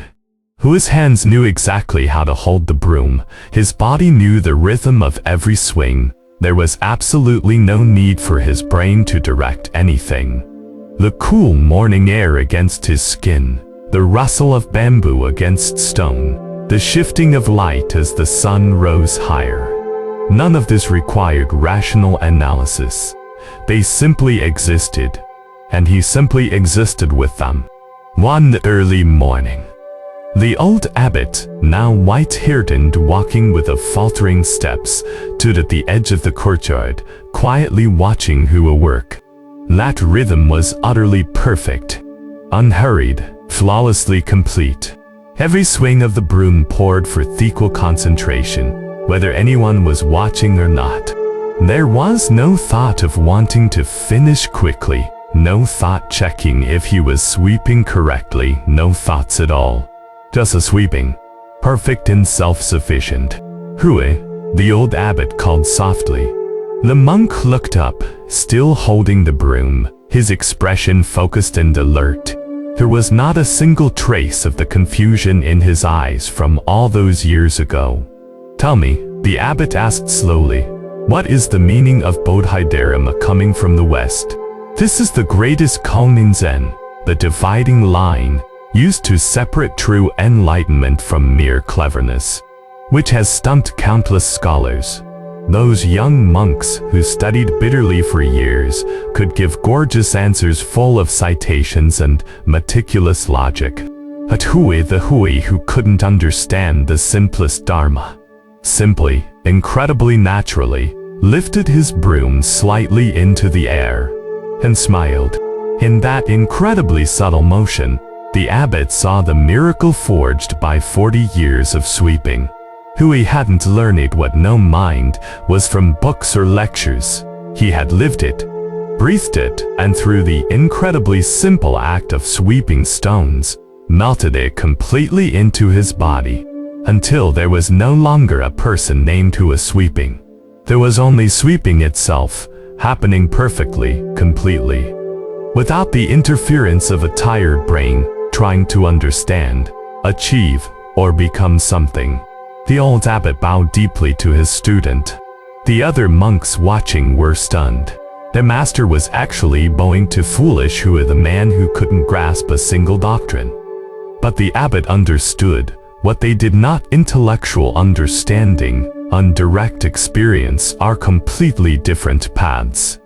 One path drains the brain's energy with endless concepts, the other allows the brain to find complete rest in the incredibly simple presence of the moment. You don't need to understand emptiness, you just need to empty your mind.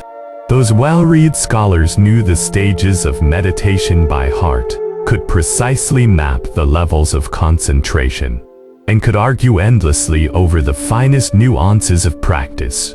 But Hui, he just swept.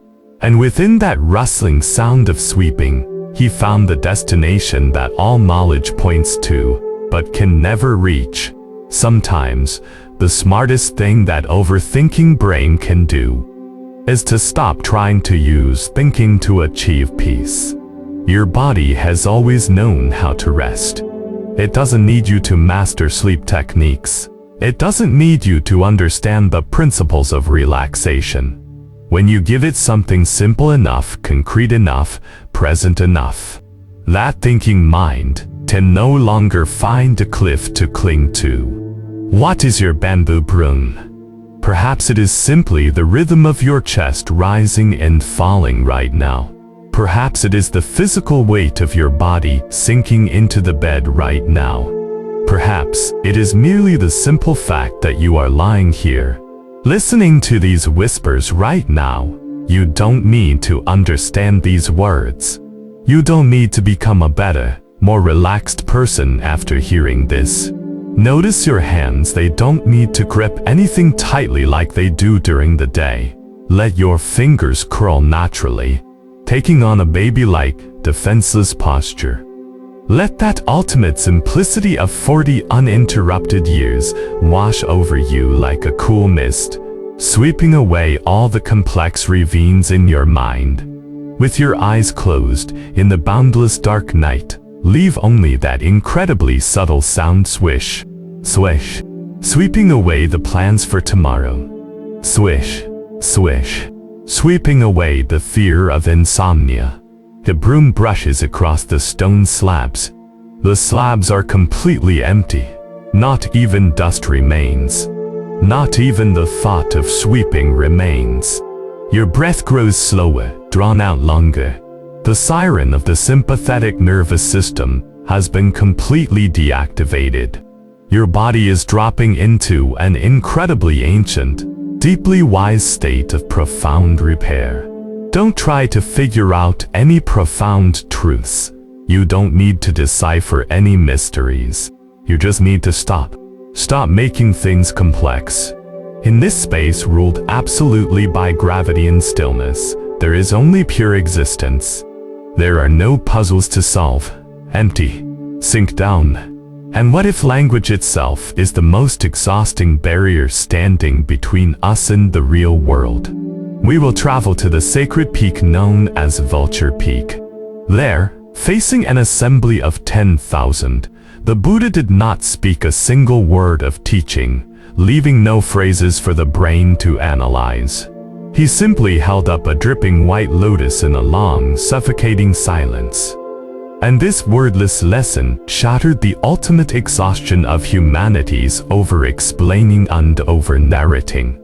Let us face this mental cage, hidden behind over-narration within the suffocating silence of that vast assembly.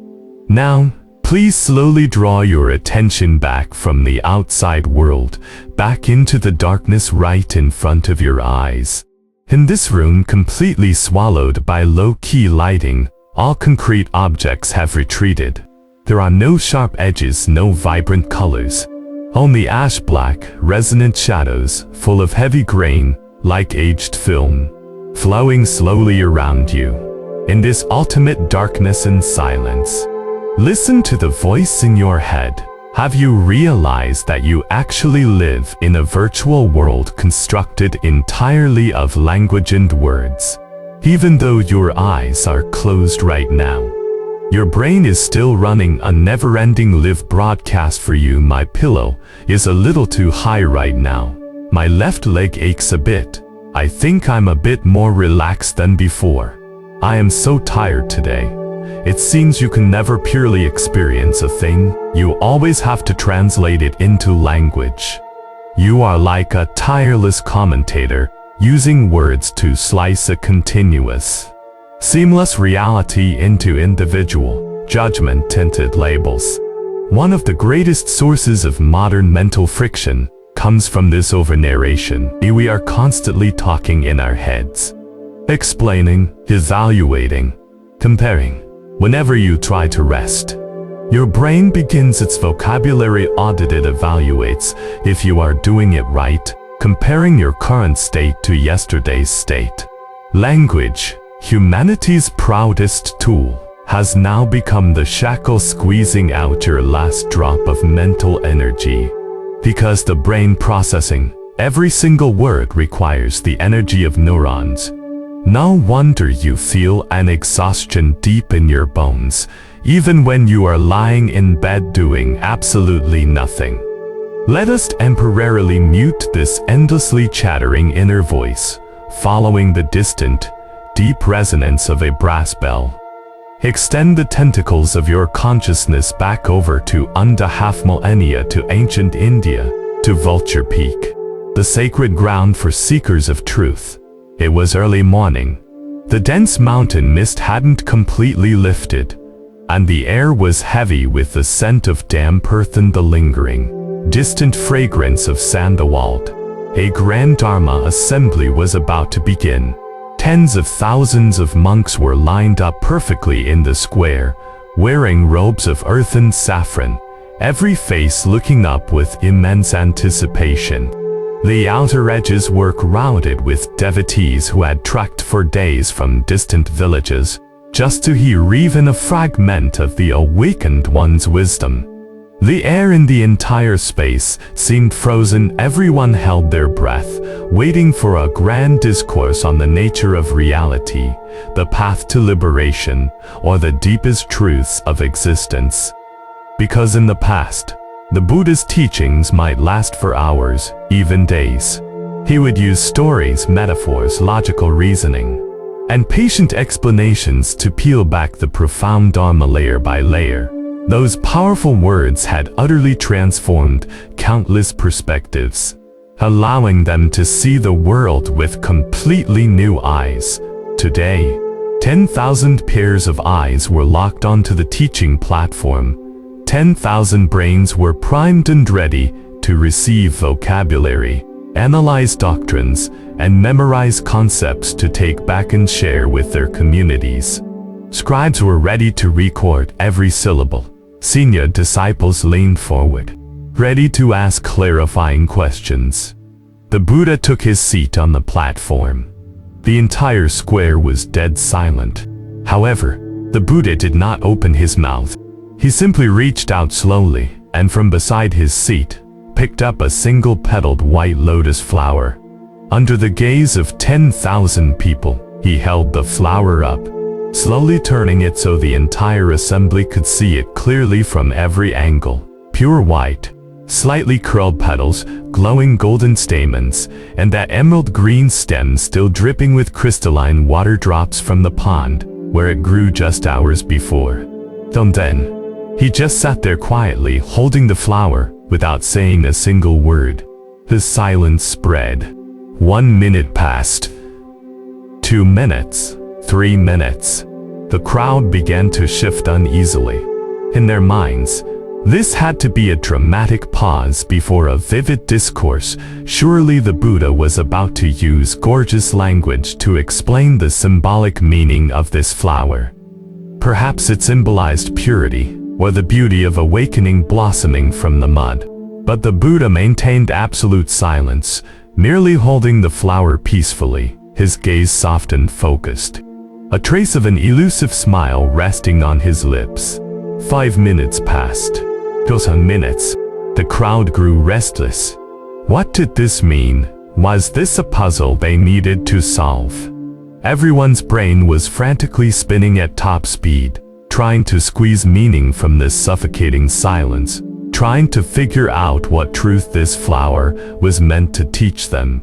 Some students thought the flower would wither and die, so this must be revealing the impermanence of all things.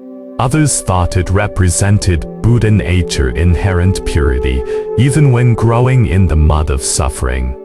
Still others built incredibly complex frameworks of interpretation. The petals represent the Noble Eightfold Path. The stem represents the bridge connecting the earth to enlightenment. Their minds were working furiously, constructing concepts, creating frameworks, desperately trying to translate this simple act of holding a flower into words they could understand, analyze, and memorize. Right in this square, almost ignited by the brainwaves of overthinking, among tens of thousands of minds trapped in internal friction from frantic analysis, one person suddenly smiled. It was Mahakashapa. Sitting in the third row, he sat there quietly, and a smile suddenly blossomed on his face. It wasn't the smug smile of someone who had just solved a complex puzzle. It was the joyful smile of a person who, free from any interference of thought, free from any need for explanation, directly and purely saw something. The Buddha saw this smile and gently nodded. I possess the true Dharma eye, the marvelous mind of nirvana, the true form of the formless, the subtle Dharma gate that does not rest on words or letters, but is a special transmission outside of the scriptures. This I entrust to Mahakashapa. The crowd was shocked. What just happened? What had Mahakashapa understood that they missed? They clearly saw the same flower, heard the same silence. This was the very core of this great, wordless assembly. There was absolutely nothing that needed to be understood. There was no puzzle to solve. Nothing that needed to be translated into concepts and filed away in the brain's spiritual archives. Mahakashapa did not understand the flower. He simply, purely met the flower. Directly, wholly, without letting his thinking brain step between his awareness and the living, breathing existence of those white petals, golden stamens, and green stem. While everyone else was busy trying to use language to translate and understand what the flower meant, Mahakashapa just accepted it exactly as it was. In this direct encounter, free of words, free of concepts, free of the highly energy-draining labor of explaining, he touched the truth the Buddha was pointing toward. Think about it. The last time you saw a truly beautiful scene, perhaps a magnificent sunset, or the pure blossoming smile on a child's face, what did your brain do? Did it instantly begin its narration? Wow, this is so beautiful. In the exact moment those words popped up, you actually took a step back from truly seeing, pulled out of the direct experience. Immediately after, your brain might have started comparing this sunset to others you've seen, or began drafting how to describe it to someone else with words. Or perhaps, you instantly pulled out your phone to snap a photo, meaning you were now watching the sunset through a screen, rather than directly with your eyes. Labeling, comparing, narrating, capturing.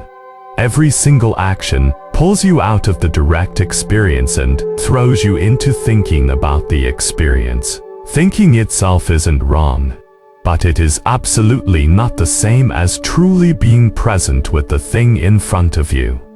Language is an incredibly energy-consuming mental activity. Every word requires psychological processing. Every sentence must be parsed, understood, and placed into existing frameworks of meaning. No wonder your mind is so exhausted. It is forever, endlessly running this translation work.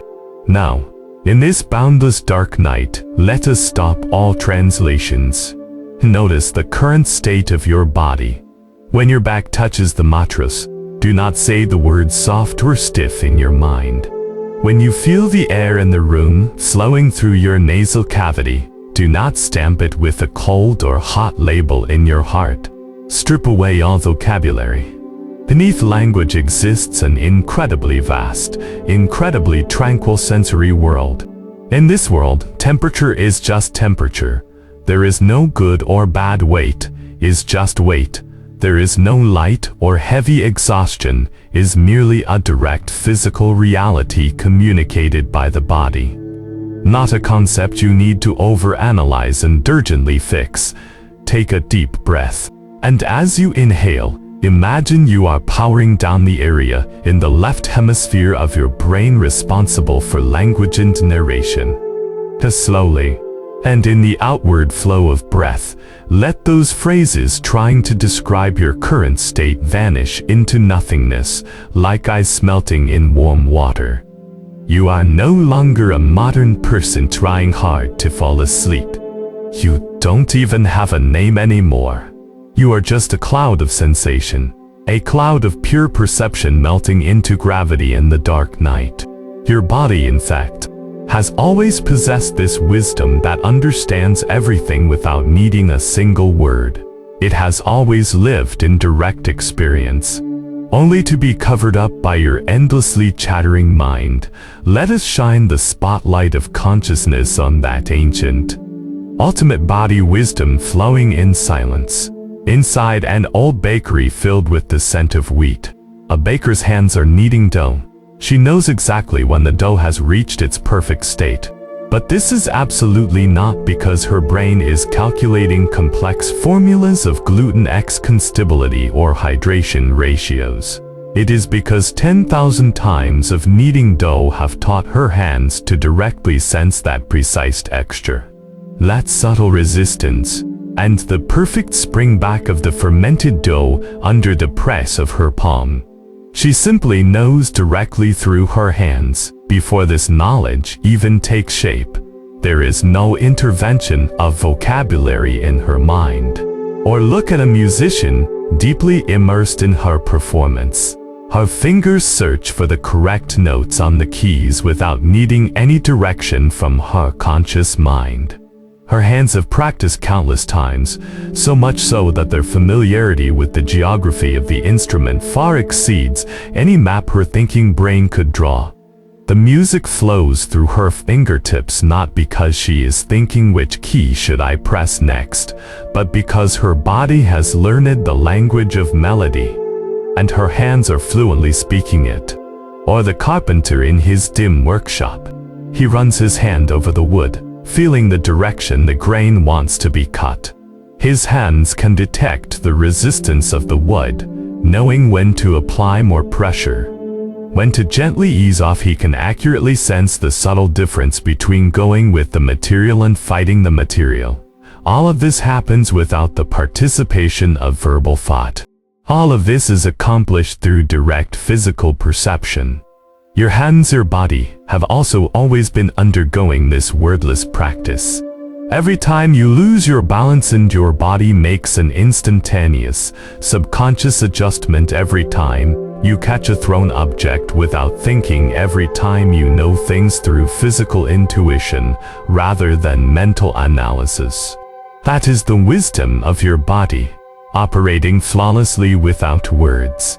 The Buddha taught when the path of words is cut off, and the movements of the mind vanish, this is called entering the gate of the Dharma realm. This doesn't mean words are evil or wrong, but simply that reality itself does not exist within language.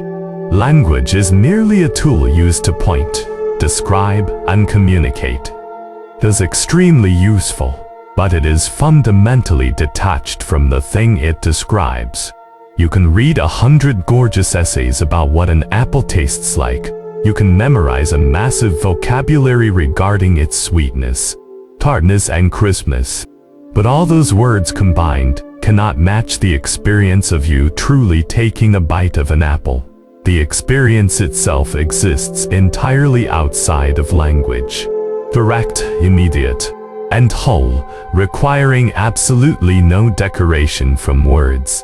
For your exhausted heart, this point is crucial, because constantly translating life into language is draining your energy. Even these words you are hearing now, designed to soothe you, are actually asking your brain to work, to process, to understand. But the flower on Vulture Peak demands nothing. It simply exists. White petals, golden stamens, emerald stem. When you meet it directly, without words, without interpretation, without the labor of trying to understand, your heart can finally welcome its ultimate rest. Right now, give up trying to understand what I am saying. Let my voice devolve into a mere physical vibration, like the sound of the wind, like the sound of ocean waves. Don't parse its meaning. Gather all your perception into your two resting palms. Notice the palms of your hands. There is a faint pulse there, the warm temperature of your own flowing blood. Your hands have tightly grasped countless worldly things by day, but now they merely rest quietly by your sides. They know how to relax. They don't need your brain to issue a command to please relax the muscles. Bypass that left brain responsible for language. Hand control over to the ancient, wordless wisdom inside your body. Notice that heaviness that requires no verbal description. Let this heavy sensation seep slowly like ink bleeding into rice paper up your wrists, into your forearms, elbows, and upper arms. There is no soreness, no pain, no comfortable or uncomfortable. only a physical existence as silent as the deep sea. The voice of that endlessly chattering inner commentator is growing fainter and fainter, more and more distant. The pauses between words are stretching out. The gaps between thoughts are expanding infinitely. And within this vast, wide gap, you tumble into a dark vacuum completely free of labels. You no longer name this bed. You no longer name this night. You don't even name sleep itself. There is no sentence saying I am sleeping. There is only the act of sleep itself, quietly blossoming deep within your subconscious like a white lotus. Breathe. Breathe slowly and deeply. In this silence entirely free from the interference of vocabulary, every inch of your skin, every nerve is directly, purely experiencing this ultimate serenity. And what if, once the words fade away, our minds begin to cling desperately to the external perfect form of things? What if we are always terrified that any flaw in life, any tiny imperfection, will destroy the peace we have fought so hard to find? We are going to travel to a Poor Eastern village. There, the villagers, in order to protect a sacred Buddha statue, actually intentionally painted the Buddha's nose pitch black with ink every single night. This seemingly profane act, this destruction of perfection, revealed the ultimate path of liberation concerning the acceptance of flaws. We will witness this ultimate path of liberation, the intentional destruction of perfection, in order to guard true sacredness. Now, gently allow your eyes to flutter open just a fraction, and take one final look around this beautifully dim room. In this space entirely embraced by the deep, resonant undertones of low-key lighting, wherever your gaze drifts, you might notice only large, soft pools of charcoal shadow and the faintest, faded blooms of light. Notice the subtle, barrel-thor hairline crack in the corner of the ceiling, and perhaps the uneven, asymmetrical folds of your blanket.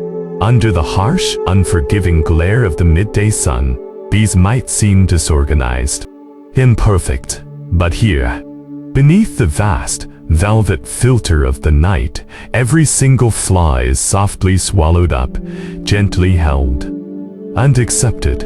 And yet, you might ask yourself, has your own heart learned to hold you with that same, dark velvet acceptance? Have you ever found yourself in moments like this, when the day is officially over, and yet you are still lying here, feeling like an inspector armed with a microscope, fixated on some tiny misstep you made hours ago, a joke that didn't quite land gracefully, a report with a margin slightly out of alignment, or perhaps just the simple reality of an unfinished to-do list? You might find your mind obsessively scrubbing at these imagined blemishes, desperately trying to polish and maintain a flawlessly curated self-image in your inner world. There is that quiet fear.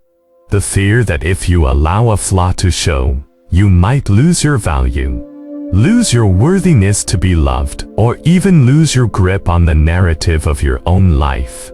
This tightly held narrative, his breathless grasping for perfection, it wraps around you like a bespoke, suffocating corset, pulling so tight that even drawing a simple breath begins to feel laced with iron.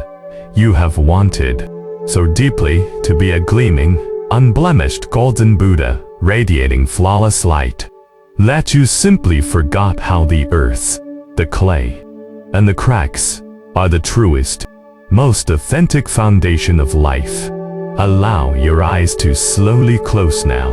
Let your breathing drift alongside a warm evening breeze, thick with the scent of damp earth, slipping through the seams of time, settling down in a remote, ancient Japanese village.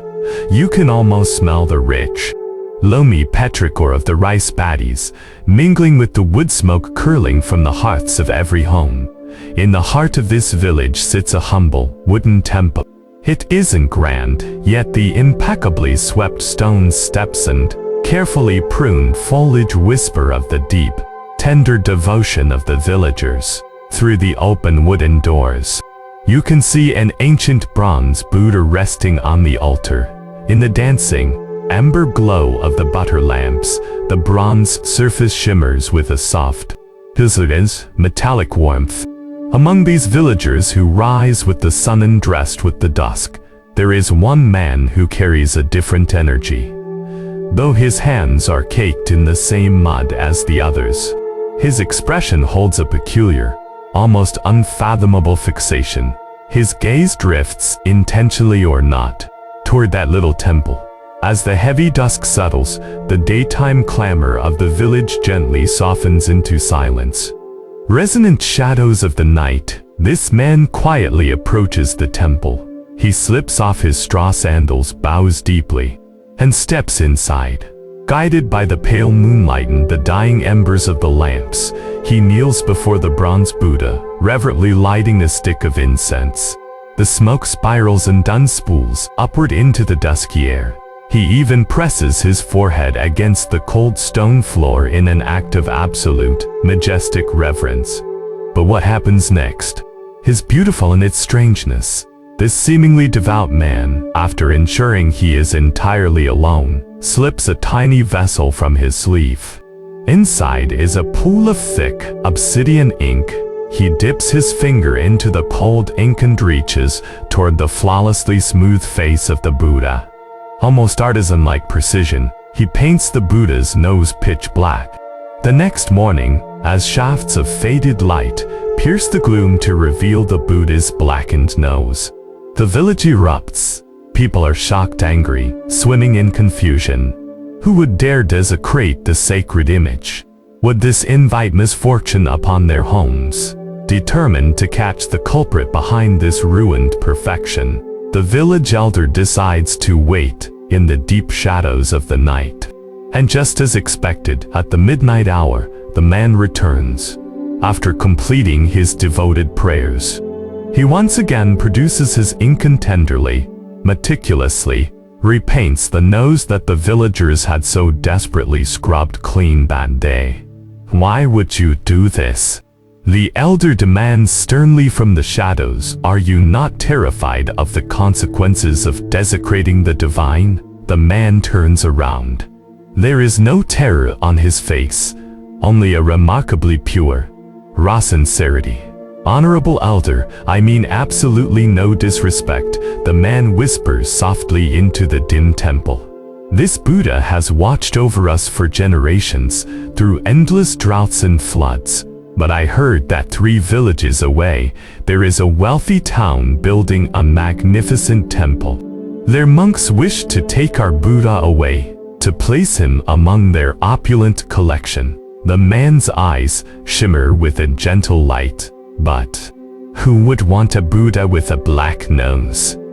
By allowing him to become imperfect, to be seen as flawed in the eyes of those wealthy men, I can ensure he remains right here with us, the people who truly need him, who truly love him. We don't love him for a flawless exterior. We love him because he is anchored deep within the life of every single one of us. As you rest here in the quiet of the night, letting this story of the ink-stained Buddha wash over you, do you notice a strange, gentle softening in those tight, guarded nerves of yours? Modern psychology and neurobiology remind us that perfectionism is, at its core, nothing more than the brain's overactive defense mechanism against a perceived threat to survival. When you grasp so tightly at being flawless at work or impeccable in your relationships, your amygdala is simply making a mistake. It is confusing a minor blemish with a life-threatening risk of being abandoned by the tribe. Cortisol floods your system endlessly, keeping your muscles perpetually braced for a war that isn't happening. You have been trying so hard to be that gleaming bronze Buddha in the grand temple, flawless under the spotlights, immune to any criticism, but you might not have realized. It is exactly this compulsive maintenance of perfection that is actively stripping away your right to rest. You have lived like a fragile piece of spun glass, terrified of being taken away, terrified of being judged. But the villager with his black ink broke that exhausting cycle with a profound, seemingly irreverent wisdom. When you actively welcome your own imperfections, when you allow your flaws to be seen in the soft light of day, those harsh, critical judges naturally drift away, and what remains is the deep, authentic peace that is truly connected to your life. And now, it is time to take a brush of saving black ink to that exhausted, perfect version of yourself. Here, on this incredibly soft, profoundly private bed, no one is expecting you to be a radiant golden idol. Just allow your eyes to close and imagine you are standing inside that dim, wood-scented temple. The air holds an ancient, humid sense of absolute acceptance. Bring your awareness gently to the muscles of your face. Throughout the day, you had to hold that polite smile, that focused gaze, that unassailable expression.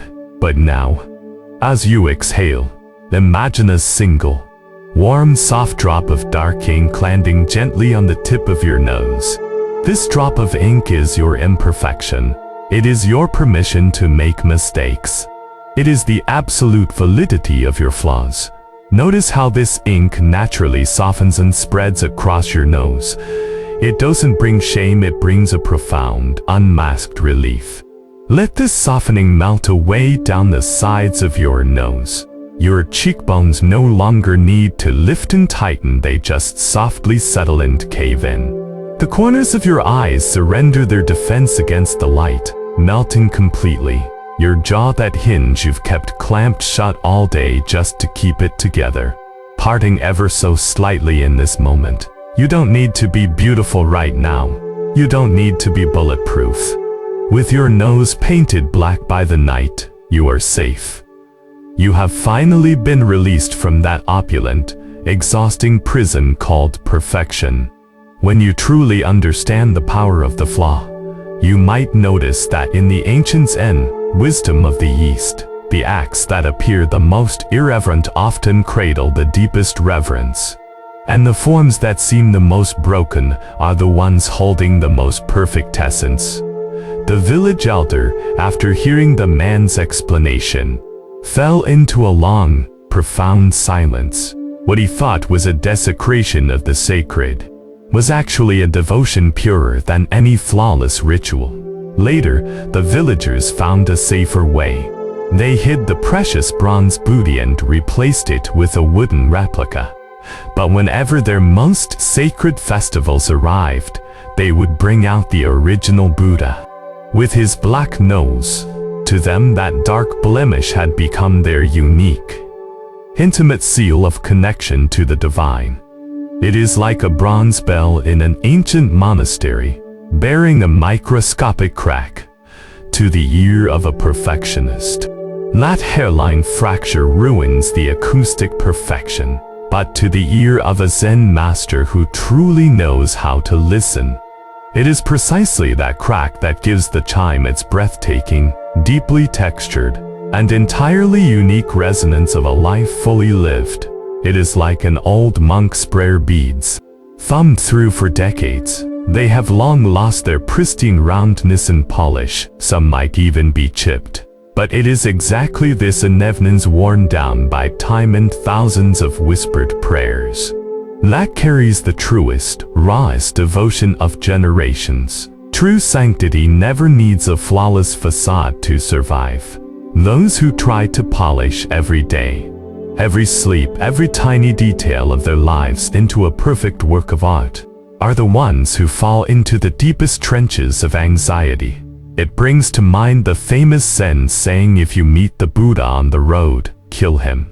Sounds incredibly shocking, but the truth within it is this: if you obsess over an external, perfect illusion of the Buddha, you will miss your own true, raw, and wonderfully earth-scented nature of awareness.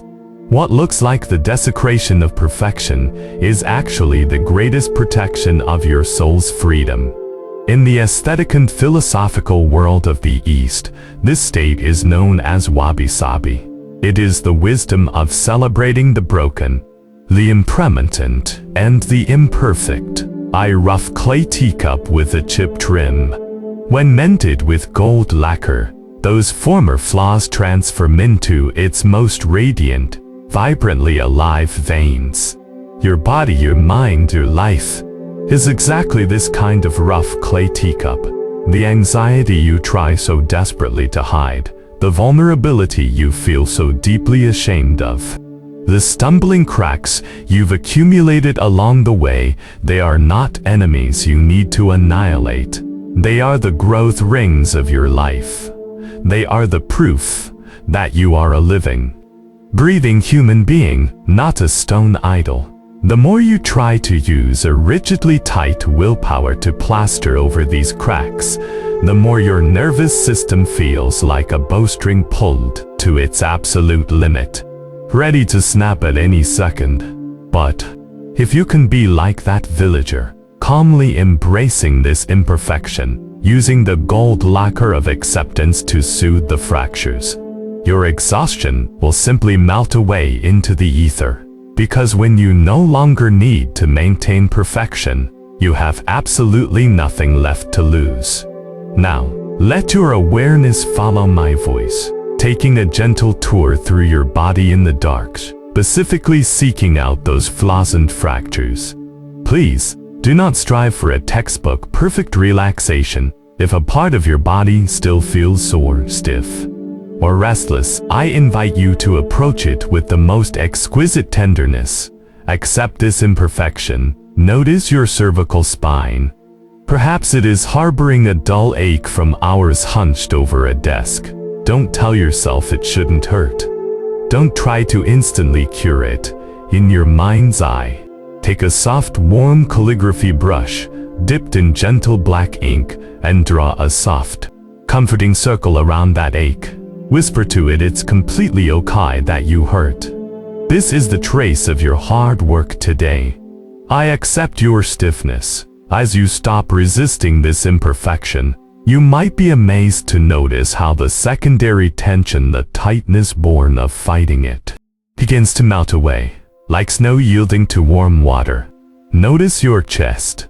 Perhaps your breathing is still a little shallow, or your heart occasionally skips a subtle beat. Do not force yourself to take deep breaths. Don't measure yourself against the rigid rules of standard meditation.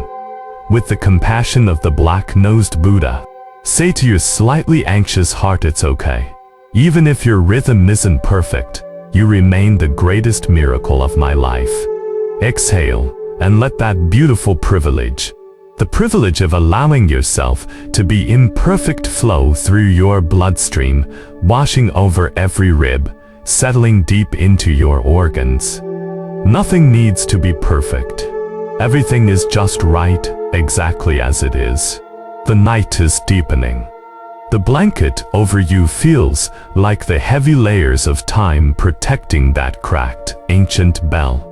Notice the physical weight of the covers pressing down, anchoring your wonderfully asymmetrical body. Your left leg might feel a bit heavier than your right. Your right arm might feel a little softer than your left. It simply doesn't matter. Down here, in the profound, resonant depths of sleep, there are no microscopes. There are no inspectors. There is only absolute, unconditional holding.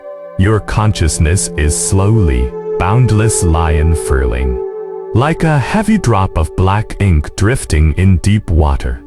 It is losing its rigid shape, blurring its sharp edges.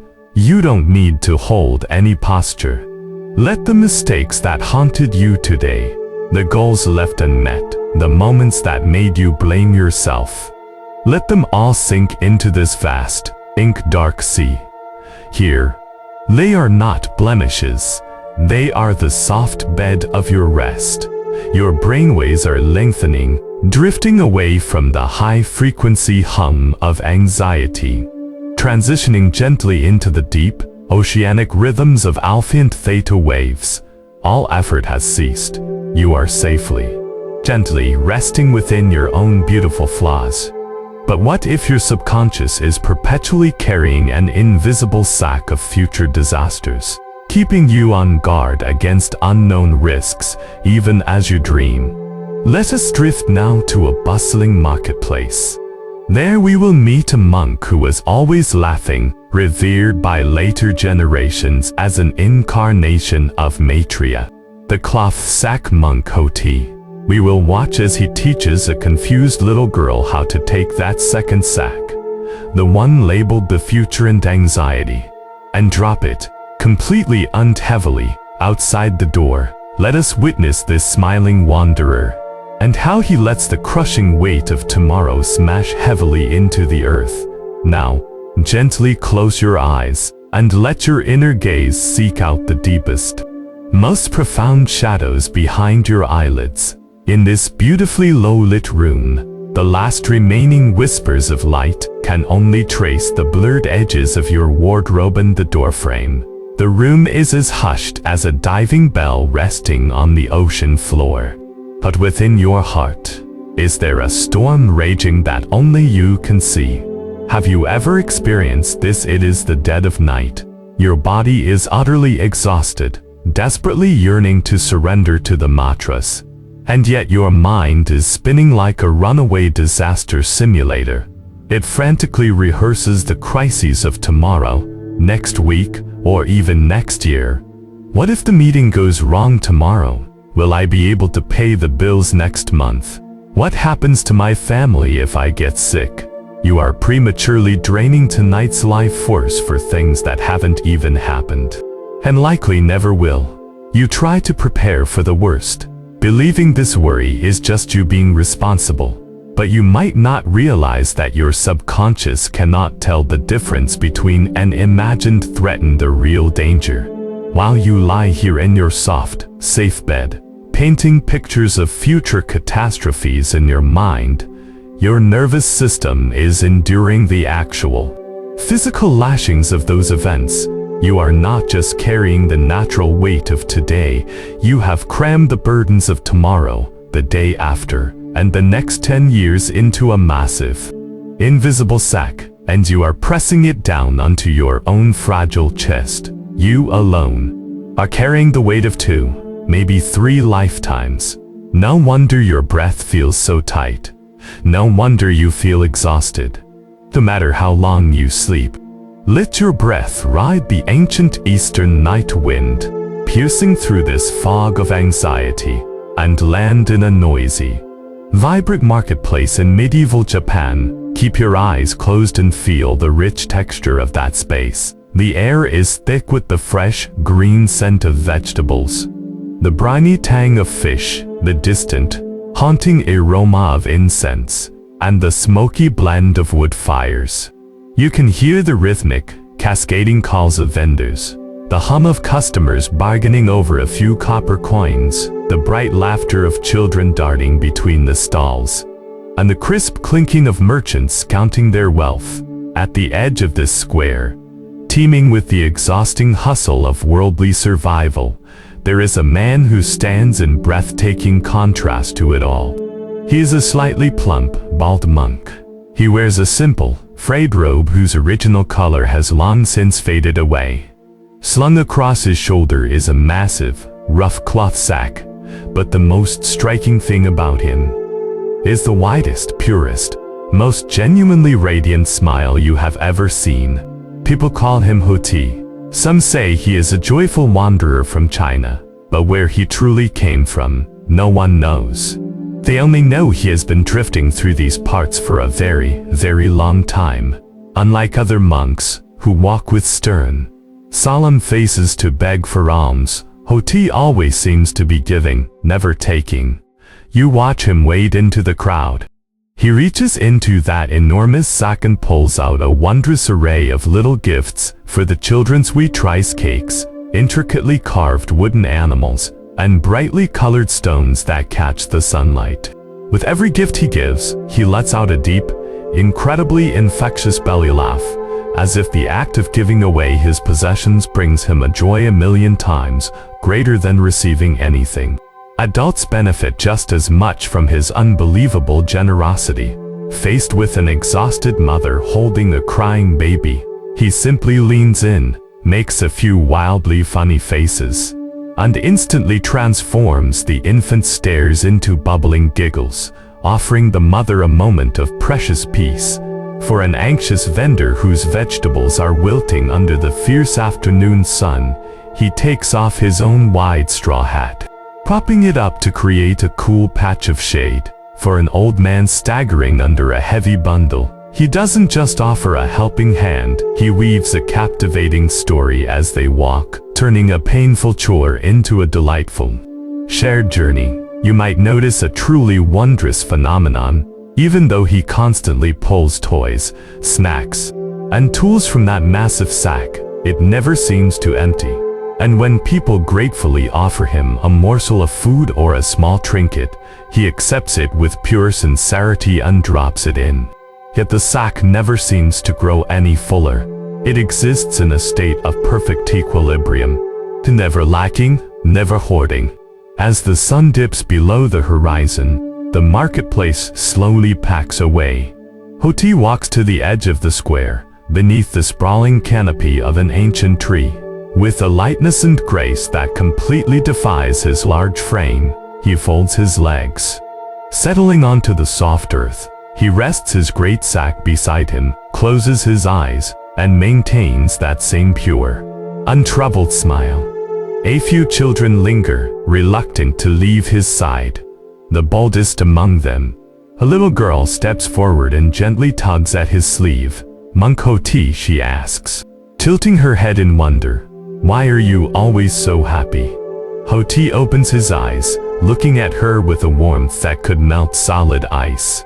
"Because there is absolutely nothing to be unhappy about." His deep, resonant voice echoes in the twilight. The little girl frowns, clearly unsatisfied with this answer. "But sometimes, sad things just happen," she argues stubbornly. "Sometimes people are mean. Sometimes a favorite toy breaks, or it starts pouring rain right when we want to go out and play." Hoti nods thoughtfully. "Yes, the things you say do indeed happen," he agrees gently. "But to be unhappy because of those things is like needing to carry only one sack, yet insisting on carrying two." He pats the massive cloth sack beside him. "This sack I carry holds everything I need for today. Not too much, not too little. If I were to strap on a second sack, stuffed to the brim with worries about yesterday and fears of tomorrow, I would be crushed under the weight. I would be far too heavy to play with you or to enjoy this beautiful evening." The little girl ponders his words, her face tight with concentration, but she asks, tilting her head again, "How do you put that extra sack down?" Hearing this, Hoti lets out a roaring, joyous laugh from deep within his belly. "That is the greatest question of all," he cheers. "The way you put it down is by suddenly noticing it while you are carrying it. Right now, in this exact moment, are you carrying that heavy second sack? Or are you simply here, under this tree, spending time with me?" The clouds instantly clear from the little girl's face, and she begins to giggle. "I am here, spending time with you." "Exactly." Hoti's smile widens into something boundless. "And that is everything. There is only this moment, this place, this encounter.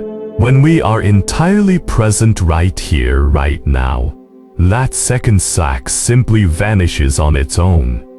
When we are entirely present right here, right now, that second sack simply vanishes on its own." Listening to this deeply profound, yet wonderfully childlike conversation beneath the tree, does your breathing feel just a little bit lighter? From the perspective of evolutionary psychology, the human brain is wired with an instinct known as the negativity bias. In ancient times, the ability to foresee the absolute worst, to worry about the beasts of tomorrow, genuinely kept our ancestors alive. But today, this instinct has morphed into a curse. Your second sack is stuffed full by this overactive catastrophizing, lying here in bed. Right now, you only need to bear the gravity of this single second. You only need to process this one solitary breath. The troubles of today are over, and the sun of tomorrow has not yet risen. Yet your brain forcibly compresses storms from 1,000 miles away, and unknowns from 10 years in the future, packing them like rough stones and piling them frantically onto your shoulders. You believe that worrying prevents disaster. But the truth is, worry is like paying a massive amount of interest on a debt before the disaster even occurs. The disaster usually never comes, but you have already bankrupted your peace by paying the interest early. Now, it is time to look at that second sack strapped to your back. Close your eyes and use the gentle gaze of your subconscious to survey your tight chest and rigid shoulders. Deep within your mind's eye, visualize the anxiety keeping you awake. See it as a coarse gray burlap sack stuffed with heavy gravel. It is heavy, unbearably heavy. Its surface is prickly, pressing heavily against your chest. Take a deep breath in and truly feel the oppressive weight of it. In this dim, incredibly safe room, I invite you to use your mind to reach out and grab this sack filled with tomorrow. Grip its rough edges firmly. As I count down, you are going to drag it, inch by inch, off your body. 3. Drag this heavy sack down from your chest to your stomach. Notice how the crushing pressure above your heart is instantly lifted, how your airway doubles in size, allowing a rush of cool, soothing oxygen to flood in. 2. Keep dragging this sack of future panic further down. Drag it over your thighs, over your knees. Notice how the muscles in your legs surrender their rigid defenses as the heavy sack scrapes past. Push this core sack completely off the edge of the bed. Thud. Did you hear that dull, heavy echo? Don't worry about where it landed. Don't worry about what's inside it. Here, in the sanctuary of the night, you absolutely do not need to process tomorrow's storms. You only need to carry the weight of this single breath. Just this. Nothing more. Nothing less.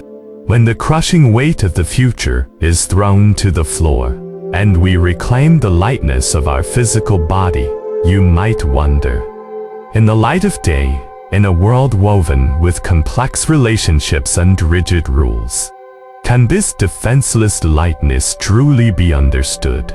Let us continue to follow in Hoti's footsteps and witness a silent duel regarding the art of letting go. It was a quiet afternoon the following day. Hoti, as always, was wandering without a destination, without a schedule, without a single goal he needed to achieve. His days were overflowing with meaning simply by bringing pure joy to everyone he met, soothing the pain of those he passed, and radiating the simplest, most genuine happiness through his very existence. Right there, on a dusty country road, Hoti came face to face with a group of fiercely stern Zen monks. The visual contrast was jarring. The monks wore impeccably uniform robes, their faces icy and disciplined, every single step carrying the weight of rigorous, unyielding training. Hoti, on the other hand, was disheveled, his belly protruding, his smiling face carrying an air of careless, drifting freedom. The leading monk, clearly offended by Hoti's lack of discipline and almost comical appearance, stepped into his path. He spoke with a harsh, challenging tone. "You dare call yourself a monk?" the stern man snapped. "Yet you follow none of the traditional precepts or ascetic practices. You do not live in a monastery. You perform no proper rituals, and you spend your days doing nothing but laughing and playing.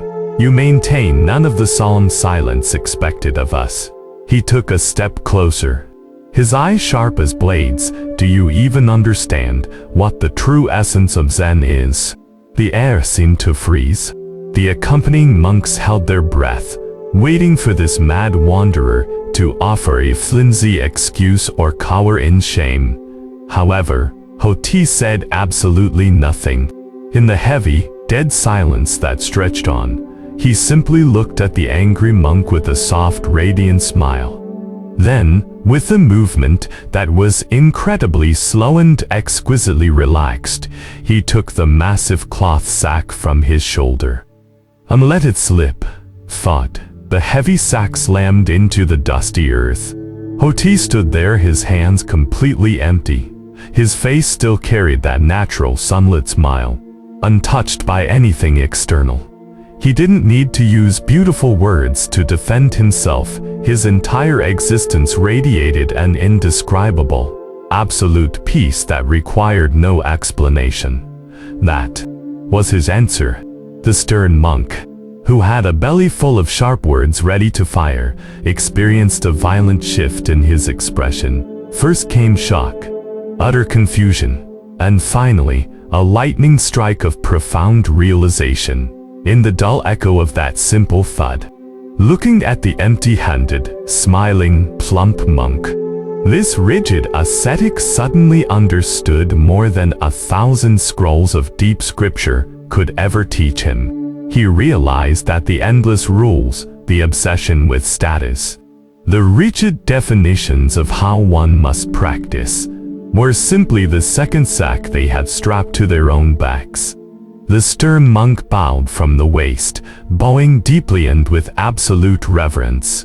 His previously arrogant, rigid posture melted away, replaced by a fresh, authentic humility welling up from his core. When he stood back up, the frost on his face had thawed, and a tiny, yet incredibly genuine smile rippled at the corners of his mouth. "Thank you for the teaching," the monk whispered.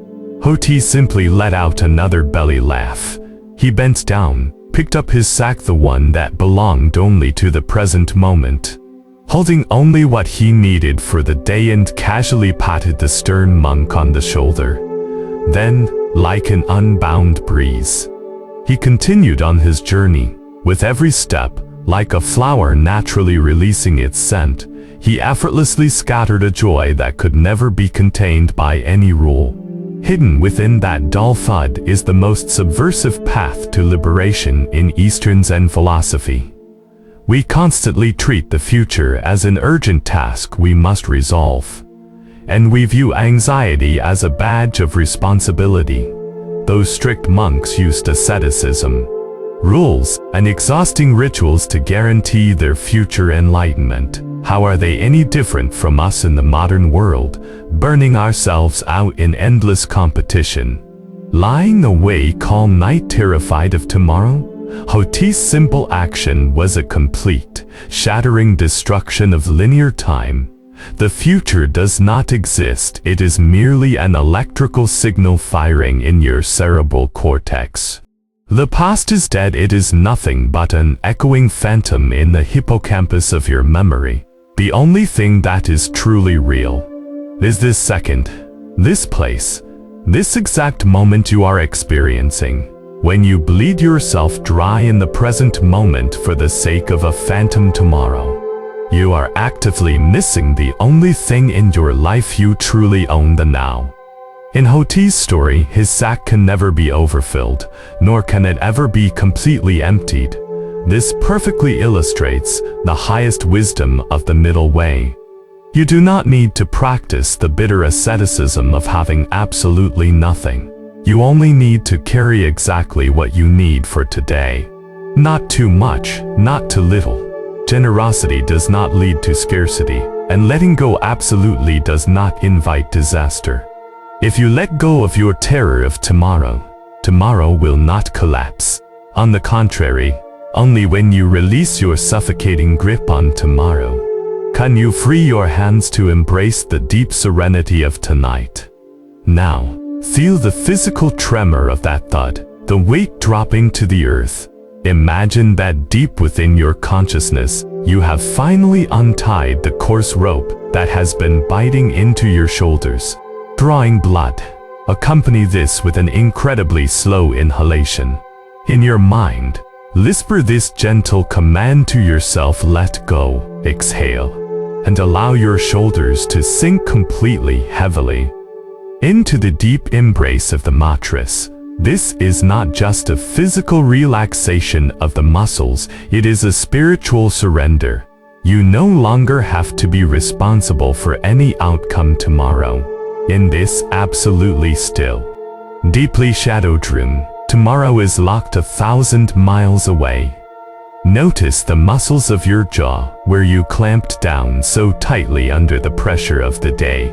Now let the jawbone part, just slightly. Notice the space between your eyebrows. That space permanently furrowed by overthinking. Now, let the skin there smooth and spread out, like a still pond. In the darkness, just like Hoti, allow a tiny, microscopic smile to rise in your heart. You don't even need to move your facial muscles. Just deep within, offer a soft, gentle smile to those anxieties that once terrified you. Because now you see, they were nothing but phantoms of your own making. Your body is becoming heavier and warmer. Having dropped that crushing second sack, you feel as though you are a cloud, slowly drifting down through the deep ocean. There is no past to regret. There is no tomorrow to guard against. Your arms are entirely empty, resting flat at your sides. This is the most primal, most secure posture of all. The floodgates of your subconscious are completely open, and the deep, restorative delta waves are rippling through your mind like the aurora borealis. All boundaries are blurring. The sharp outlines of the room fade away. The ticking measurement of time vanishes. There is only this even, drawn-out breath, happening again and again. In, out, rising, settling. But what if, the more we clench our teeth to fight against the harsh noises of the world, the more our inner pain is magnified 10,000 times? Let us drift to an ancient, rain-lashed bamboo forest. There, we will witness two entirely different ways of facing a storm. One person is tortured to the brink of madness because he resists the wind and rain. Another person, by swaying with the wind like a hollow stalk of bamboo, hears the most exquisite end music within the fiercest gale. Let us witness this ultimate, yielding softness. The profound liberation of giving up all resistance and swaying like hollow bamboo. Now in the darkness, I invite you to gently adjust your breathing.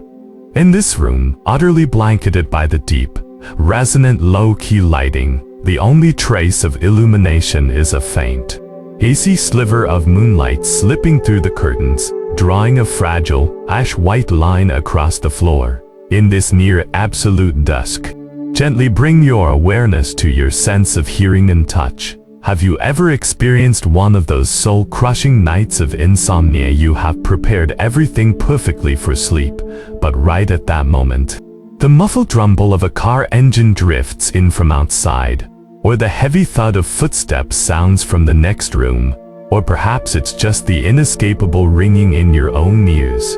You desperately crave a perfect, absolutely silent environment for sleep. And so a deep, intense hatred for these noises begins to bloom in your chest. The more you despise the sounds, the more your hearing locks onto them like a radar. What was originally a faint noise is, through your resistance, amplified 10,000 times, turning into a deafening torture. You scream furiously in your mind, why now? Why can't the world just be quiet? Your brow knits tightly together, your fists crush the bed sheets. Your teeth grind until your jaw aches. You believe you are fighting off external disturbances, but you might not realize that it is precisely your internal resistance that takes a tiny discomfort and inflates it into suffocating agony. You turn yourself into a rigid, unyielding boulder, trying to block a howling gale. In the end, the wind remains completely unharmed, while you are left battered and exhausted. Close your eyes. Let your consciousness slide down the low, damp roll of thunder, landing in an ancient bamboo forest over 2.5 millennia ago. It is a quiet eastern temple, hidden deep within a sea of swaying bamboo. The night is black as ink. A fierce storm, thick with freezing rain, is mercilessly sweeping across the once tranquil land. Inside the dim meditation hall, 2 monks are sitting in stillness. One is a young monk, intensely serious and painstakingly disciplined. In his pursuit of enlightenment, he rises before dawn to meditate, studies the scriptures with fierce focus, and holds an unshakable determination for every detail of his practice. But tonight, the wind howls through the trees, and the thick bamboo stalks sway violently, scraping against one another to create a maddening chorus of agonizing creaks and massive rustling. The falling leaves and the rain merge into an endless symphony that completely shreds the silence of the hall. For this impatient young monk, this is the final straw at the end of a deeply challenging day. He sits there in a textbook perfect meditation posture, but deep down, he finds no peace, only a boiling frustration. Every rustle of the bamboo leaves feels like a personal attack on his spiritual practice. Every agonizing creak of the swaying stalks seems to mock his desperate attempts to find inner calm. His jaw clamped shut, his shoulders hike up in a rigid shrug, and his mind is flooded with angry thoughts. It feels entirely unfair, as if nature itself is conspiring against his spiritual progress. He curses the storm wildly in his mind, desperately trying to lock the noise out of his ears. But the harder he resists, the more piercing the wind becomes. The more he forces the silence, the hotter the fire of anger burns inside him. Finally, he can take it no longer. He stands up in total defeat.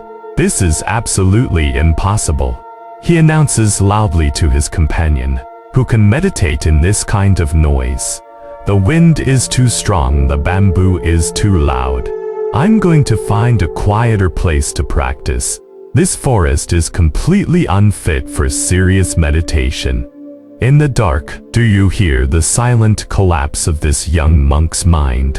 In modern neuroscience and psychology, there is a very famous equation for suffering. Suffering equals pain x resistance. That fierce wind and the scraping of the bamboo were nothing more than pure physical sound waves. It was the young monk's internal narrative. This sound shouldn't exist. It is attacking me. I must make it stop. That was his resistance. Studies show that when we actively resist the reality of what is happening, our amygdala instantly explodes into high alert, pumping massive amounts of the stress hormone cortisol into our bloodstream. Our prefrontal cortex is forced offline by this intense resistance. You aren't being kept awake by the noise outside. You are being burned alive by the adrenaline flooding your own body, triggered purely by your resistance. The more you use your rigid willpower to block the storm, the more your nervous system turns into a bowstring pulled past its limit. Just a fraction more tension, and it will snap completely. Now, it is time to drop this doomed resistance. Let your awareness act as a soft, heavy blanket, gently unfurling over the tight muscles of your neck and jaw. Throughout the day, and perhaps even right now, these muscles have been locked in a state of rigid defense. Just like the young monk, resisting certain people, certain events, certain sounds. Inhale, and notice that rigid, bracing energy. Exhale, and gently whisper in your mind, I allow the storm to pass through me. Do not block it. If there is any sound outside your room right now, the hum of traffic, the wind, the faint buzz of an appliance, do not label it noise. Do not tell it to shut up in your mind. Treat these sounds as the autumn wind blowing through the bamboo forest. You don't need to fight the wind. Deep within your subconscious, Invite your body to become incredibly soft. Imagine your bones are no longer hard rock, but flexible, pliant bamboo fibers. When the sound waves wash over your body, you no longer brace against them. Instead, you elegantly, smoothly bend with the rise and fall of the sound in your mind. Notice the exquisite melting relief that floods your system when you surrender the resistance and your body stops pumping stress hormones. You are no longer at war with the world. While the storm raged and tore one man apart, another found the most beautiful Zen music in the howling gale. Let us shift our gaze to the companion who had remained seated, eyes closed, in the meditation hall. He was a monk of natural calm and boundless patience. He possessed a profound understanding of the essence of practice, something his fiery companion had not yet grasped. Throughout the entire violent storm, this patient monk remained perfectly still. Only when the young monk angrily stood up to complain, did he slowly open his eyes. In the dim, flickering candlelight, there was a single trace of frustration on his face. Instead, a soft smile rippled at the corners of his mouth, the expression of someone who had just discovered something breathtakingly beautiful. When he spoke, his voice was as deep and gentle as a still lake. "My friend," he whispered softly, "I heard the exact same wind as you, the exact same rustling of the bamboo. But I have learned something deeply important." He pointed to the howling storm outside the window. "We cannot control the wind. We cannot command the bamboo to be silent. The only thing we truly control is our reaction to the things we cannot change. A sound only becomes a disturbance when I decide to let it disturb me." He paused, letting the words drift through the hall. "Listen closely," he continued, his words flowing like honey. "The bamboo is not fighting the wind. It bends its ways, it dances with the storm. Rather than resisting it, in its flexibility, it finds its true strength. In its deep acceptance of the wind's power, it discovers its grace. That fierce gale that made you so anxious and restless became music to me, because I have learned to flow with it, instead of pushing against it." Patience is not waiting for perfect conditions to arrive, nor is it expecting others to change to meet our desires. True patience is the art of finding calm within the chaos, stillness within the motion, and peace within the storm.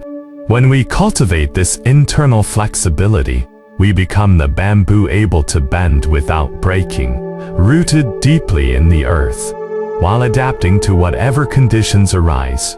As the Buddha recounted this story to a frustrated young monk beneath the Bodhi tree, he paused. The night air was filled with its own soft music. The song of crickets, the whispering of leaves, the distant flow of a stream. The sounds that once felt like interruptions now felt like a part of the grand, beautiful symphony of existence. The bamboo does not fight the wind. It bends its ways, and it survives. In psychology, this is known as cognitive flexibility. It is the powerful ability to rapidly adjust your mental framework when the environment changes. When you resist what is happening, you are using your limited energy to fight the physical laws of the entire universe. Your nervous system will inevitably drain itself dry in this futile battle. But when you choose to accept, like the bamboo, your nervous system naturally settles. Not only do you stop bleeding energy, but you tap into a higher level of insight and peace. The wind is still the same wind, the pain is still the same pain. But because you withdraw your resistance, your suffering instantly drops to zero. This is not a weak surrender, it is an act of supreme courage, the choice to remain centered and peaceful in the face of circumstances you cannot control. Now, let my voice guide you through a deep, physical metamorphosis within your subconscious. Keep your eyes closed, and imagine yourself as a single stalk of bamboo outside that dim, ancient temple. Your legs, your torso. They are the knotted, deeply buried root system. They are anchored firmly, immovably into the depths of your mattress, but from your waist up your spine, your chest, your head, you have transformed into hollow segments of bamboo. Experience this sensation of being hollow. Your mind is no longer stuffed with heavy judgments and stubborn biases. You are empty. Your chest is no longer clogged with resentment and anger. You are empty. And because you are empty, when the storms of the outside world blow through, whether it is the pressure of tomorrow, a physical ache, or the noise outside your window, they pass right through you. There is no blockage, no friction, no resistance. Exhale. Imagine a gust of wind blowing past. In your mind, your body leans softly backward, bending gracefully in the direction of the wind. Do not tense your muscles. The softer you are, the safer you are. Notice the distant, ethereal, flute-like resonance that echoes as the wind rushes through your hollow frame. That is the original music of life, played only when resistance disappears. In this deep night of absolute surrender, you have reached an ancient truce with the dark. The bed is the earth holding you up, and your breath is the evening wind passing through you.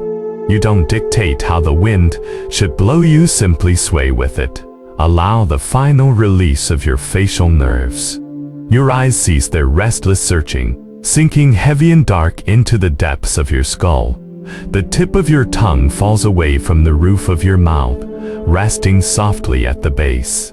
Every nerve that was braced for battle has entered the deepest hibernation within this hollow bamboo. The storm may still howl outside, but it no longer concerns you. Or rather, you have become the storm itself. In this void free of all resistance, your consciousness is sinking layer by layer, sinking into a profound, exquisitely soft abyss without a single sharp edge or stubborn thought. In yielding, you have found the ultimate freedom. What if we pull our souls away from the present moment because we feel life is too dull, too repetitive, leaving only an empty shell to mindlessly go through the motions? Let us travel to an ancient temple called our Yoang. There, we will meet an ordinary monk who had no earth-shattering achievements. A man who spent his entire life doing only one thing. 30 years, 30,000 times. He did exactly one thing every day. He rang the bell.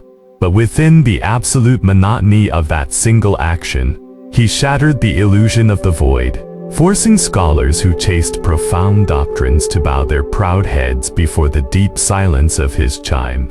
Listen closely to how this old monk, through the ultimate repetition, struck the deepest, most profound chord of rest the world has ever known. Now, gently close your eyes.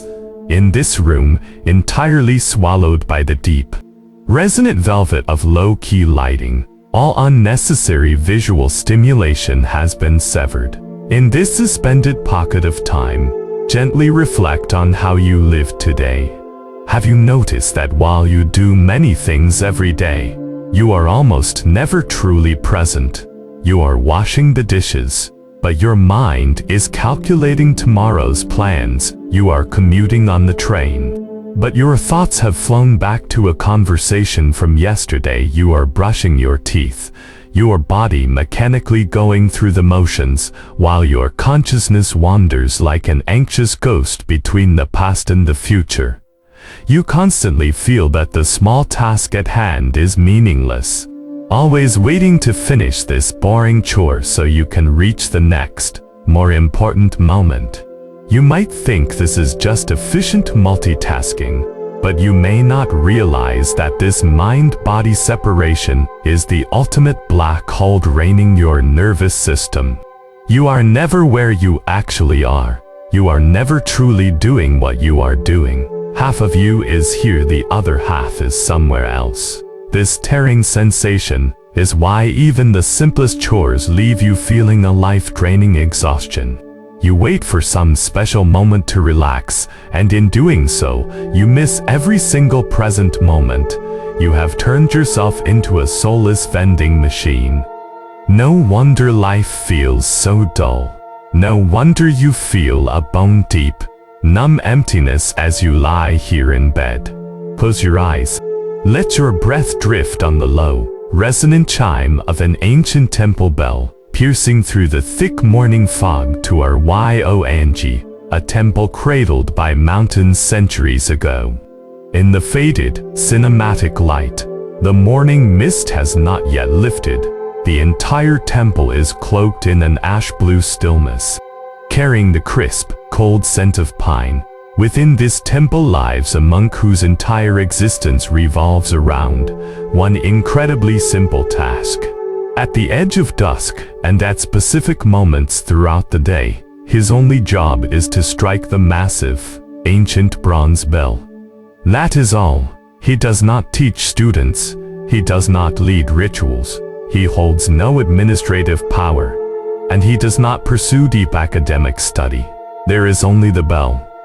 You can watch him slowly climb the wooden steps of the bell tower. He grasps the thick, rough hem probe attached to the heavy wooden striking beam with both hands, leans his body slightly back, pulls the beam away, and then releases it, letting gravity swing it forward to crash heavily against the massive bronze surface. Dong, the sound is deep, ancient, rolling like a tidal wave across the temple courtyard, over the dry landscape gardens, all the way down to the village below, marking the passage of time for all who hear it. This monk, whose very name has vanished into the river of history, which perhaps perfectly reflects his nature, performed this exact task for 30 solid years. 30 years. Repeating the exact same motion, producing the exact same sound, walking the exact same steps up to the tower. When young monks first arrived at the temple, they often watched him with a gaze mixed with pity and relief. Pity because they could not fathom a life more monotonous, more numbing, or more soul-withering than doing the exact same simple chore for decades. Relief because they were glad they hadn't been assigned such a tedious role. They were there to learn high-level Dharma, to explore the very nature of consciousness. To them, the bell ringer must have been profoundly mediocre to be relegated to such a task. But the elder monks knew something entirely different. Having quietly observed the bell ringer for years, they noticed qualities the newcomers couldn't yet see. Every movement he made toward the ancient bell carried a bizarre, mesmerizing texture. He was never rushed, never strained, and never mechanical, despite having done it countless times. He climbed those steps as if it were the very first time in his life, as if every single step was of absolute, cosmic importance, as if this one strike would be the only strike to ever exist in the universe.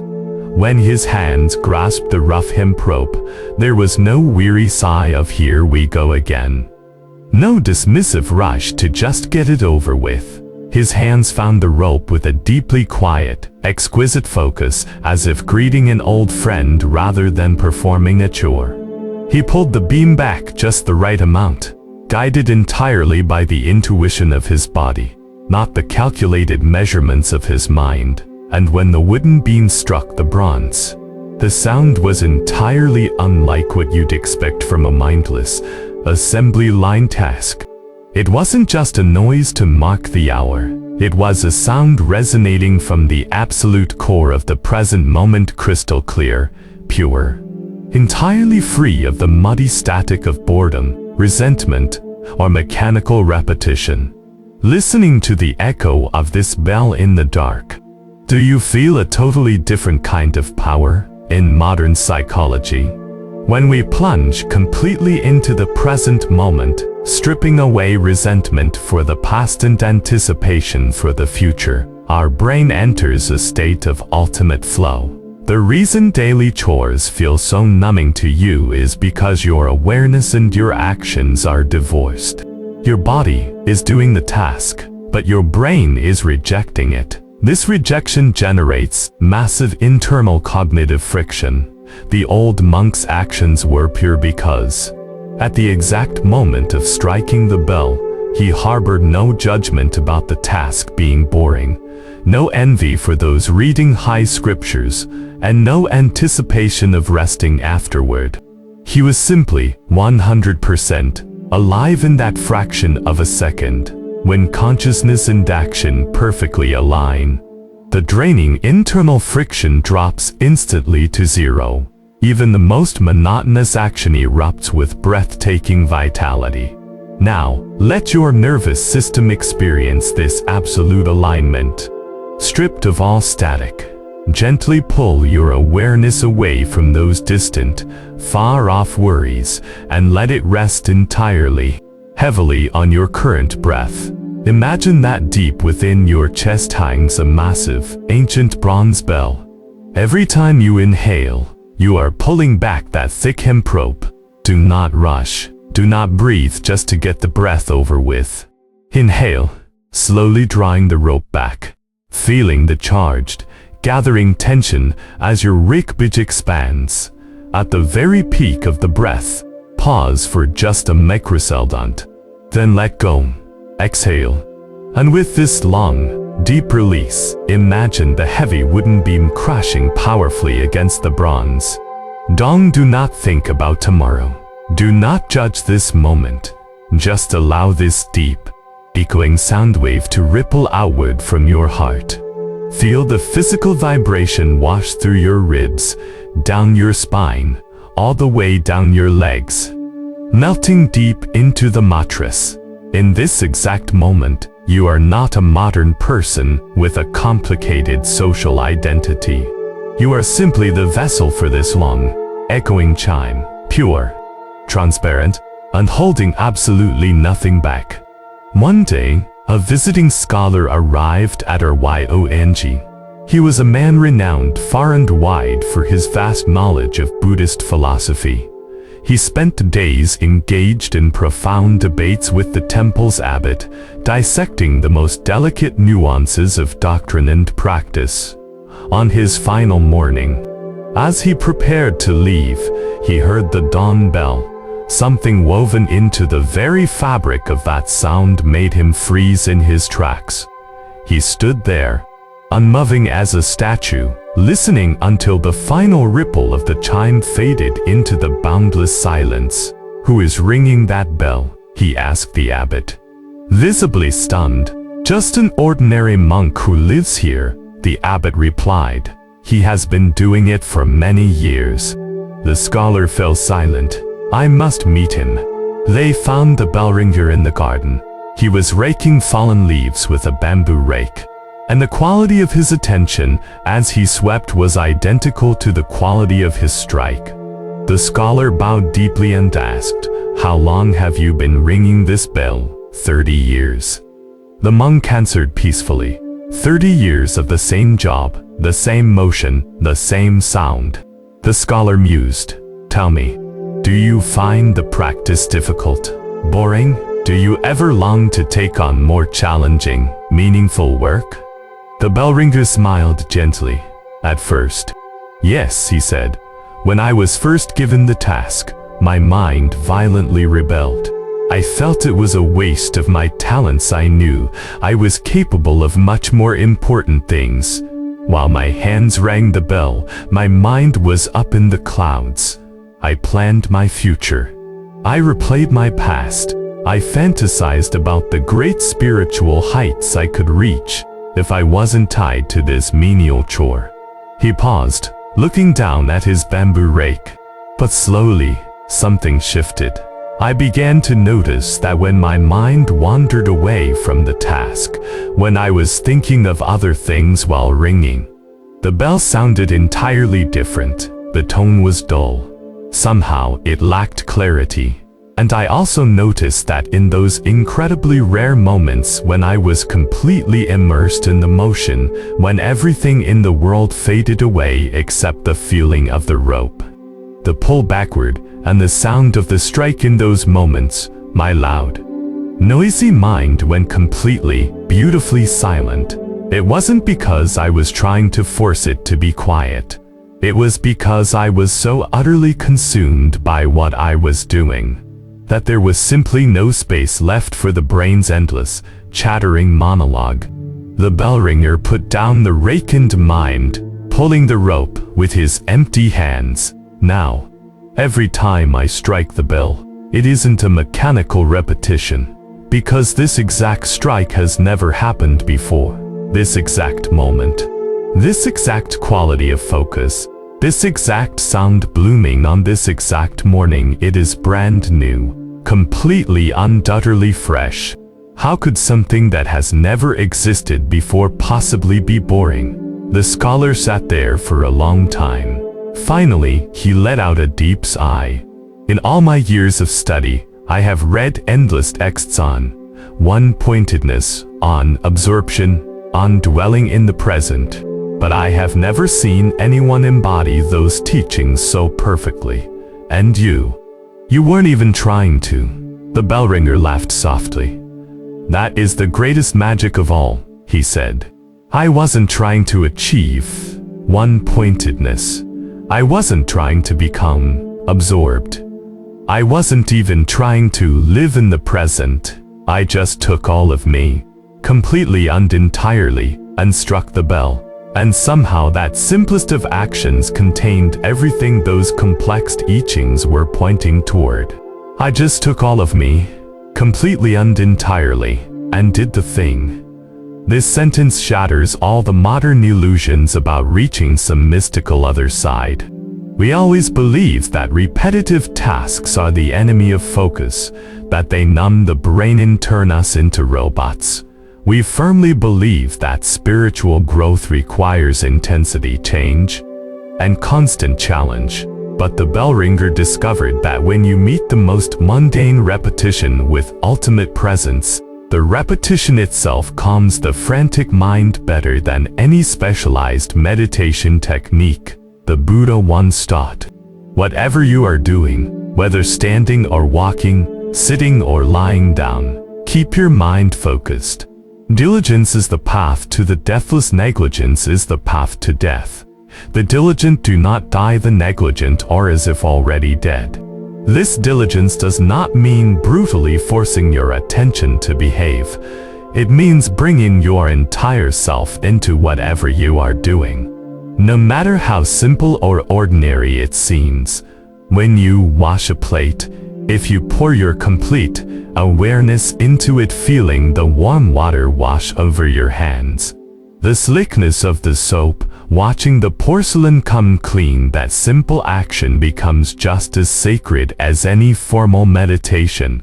When you walk to your car, fully feeling the pressure of your soles against the pavement, feeling the breeze against your skin, it is as profound as a silent retreat in the mountains. Now, it is time to call your scattered soul, the one wandering between past and future, back to the right here, right now. Stop waiting for sleep to arrive. Do not treat falling asleep as a boring task you must complete. Right now, you are not practicing how to sleep. You are simply, purely and entirely lying down. Pour absolutely all of your attention into this deceptively simple act. Notice the exact point of pressure where the back of your head meets the pillow. There might be a subtle warmth there, a gentle heaviness. Do not judge it. Do not try to change it. Just take all of your awareness and gently hold that sensation. This is your ringing of the bell right now. Notice your legs. They might feel slightly heavy or achy from the days running around.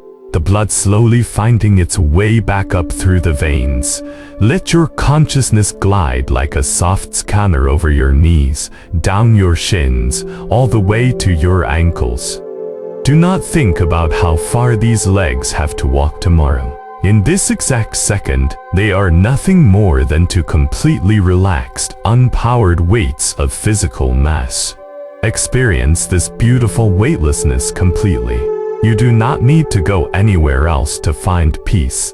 The deepest, most oceanic peace is hiding right here in this bed, folded into every fully conscious breath you take. Listen. Deep within your consciousness, that ancient bronze bell has been struck once more. Dong. The sound is lower, longer than before. The sound waves ripple through the depths of your subconscious, vibrating every chattering thought about the future into fine dust. As the waves gently fade, your brain's frequency is being irreversibly stretched out. The frantic static of beta waves completely melts away, transitioning from relaxed alpha into the deep, profound stillness of theta waves. You have forgotten the time, because when every single moment is so rich and full, time loses its meaning. You have forgotten who you are. That identity called me has melted into this ultimate monotonous, yet incredibly lush silence. Every inhalation is a brand new birth. Every exhalation is a total, beautiful collapse. There is no repetition, only endless newness. Your body is now as heavy as that ancient bronze bell, sinking deeply, immovably into the core of the earth. Beyond this massive, unshakable peace, there is absolutely nothing else. But what if this suffocating desperation of searching is precisely the final layer of fog blinding our eyes? We are about to meet an ascetic monk who spent his entire life hunting for the truth. He crossed mountains and rivers, enduring endless hardships, yet always felt empty-handed. Until one day, crossing a small stream, he glanced down at his reflection in the water, and in a moment of pure shock, completely ceased all his searching. Follow this exhausted wanderer through deep forests, and stand before an icy, crystal clear stream to witness the breathtaking awakening that stops the hunt forever. Now please, in the darkness, notice the state of your eyes. In this room, completely swallowed by the deep, dark velvet of low-key lighting, your eyelids are closed. But are your eyes still subtly darting back and forth beneath them? Are they frantically scanning the endless night, desperately searching for a button to press that will magically trigger sleep? You are so desperate to be cured. You have read countless books on insomnia. You have tried every breathing technique, white noise, and melatonin pill. Even as you listen to this audio, a small voice in your mind is secretly hoping, this is it. If I just listen hard enough, I will finally find the ultimate answer that will bring me total peace. You treat yourself like a broken, half-finished product. You firmly believe that at some point in the future, through the guidance of some master or a mysterious technique, you will uncover the missing piece that makes you whole. But have you noticed that the act of searching itself is rooted in a severely exhausting sense of lack? As long as you are actively hunting for peace, you are constantly whispering to your subconscious, I am not peaceful right now, I am missing something.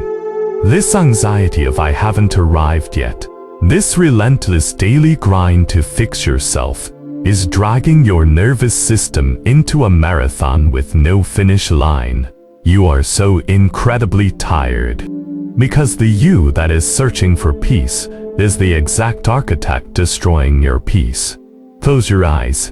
Let our awareness ride a cold wind, cutting through the valleys, landing in the ancient eastern mountains over 1,000 years ago. There lived a Zen master named Dongshan Liangji. For his entire life, he poured every drop of his blood, sweat, and time into the hunt for enlightenment, to find the ultimate answer that would bring him total liberation. He trekked endlessly through the wilderness. He went from one teacher to another, from one temple to the next, climbing mountain after mountain.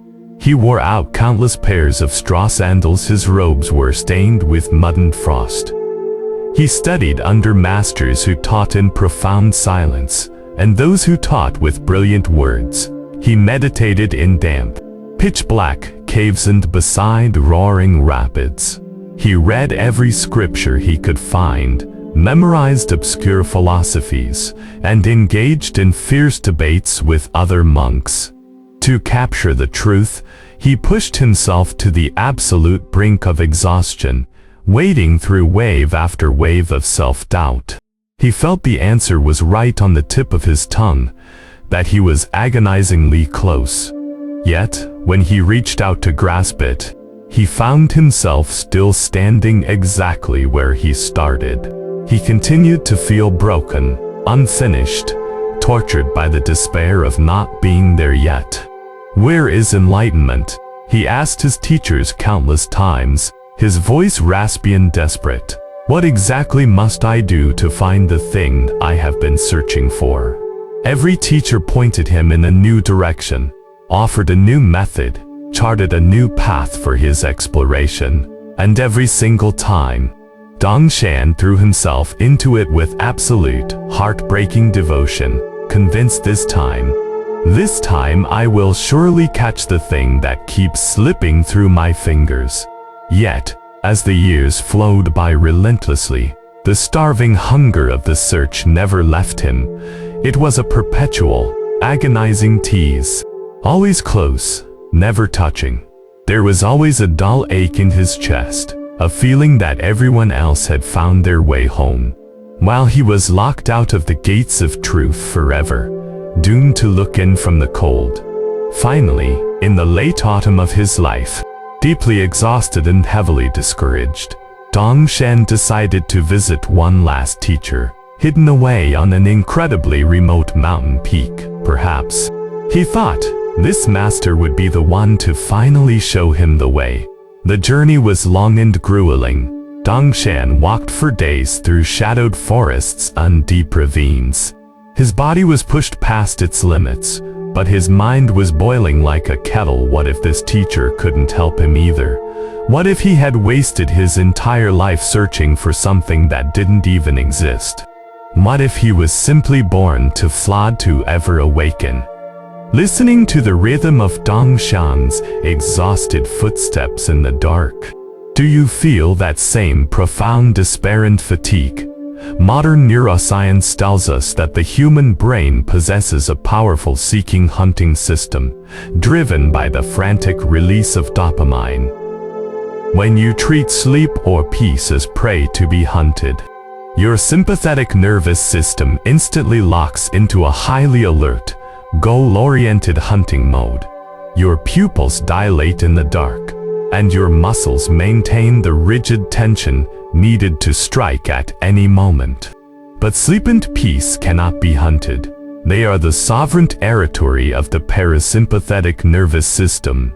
Only when your dopamine stops firing, when your hunting system entirely powers down, when you completely drop the intention to get something, will they creep out from the shadows, like timid nocturnal creatures, and approach you. The harder you search through the mountains like Dongshan, the further away the answer runs. Because the very intention of desperately trying to reach the goal is the highest, most insurmountable mountain standing between you and your peace. Now, it is time to stop this endless wreck. Here, on this bed wrapped in the soft arms of the night, there is absolutely nothing left for you to find. Close your eyes. Imagine you are holding a blindingly bright flashlight, darting its beam frantically around the dark, representing your restless need to know and control. Now, click it off.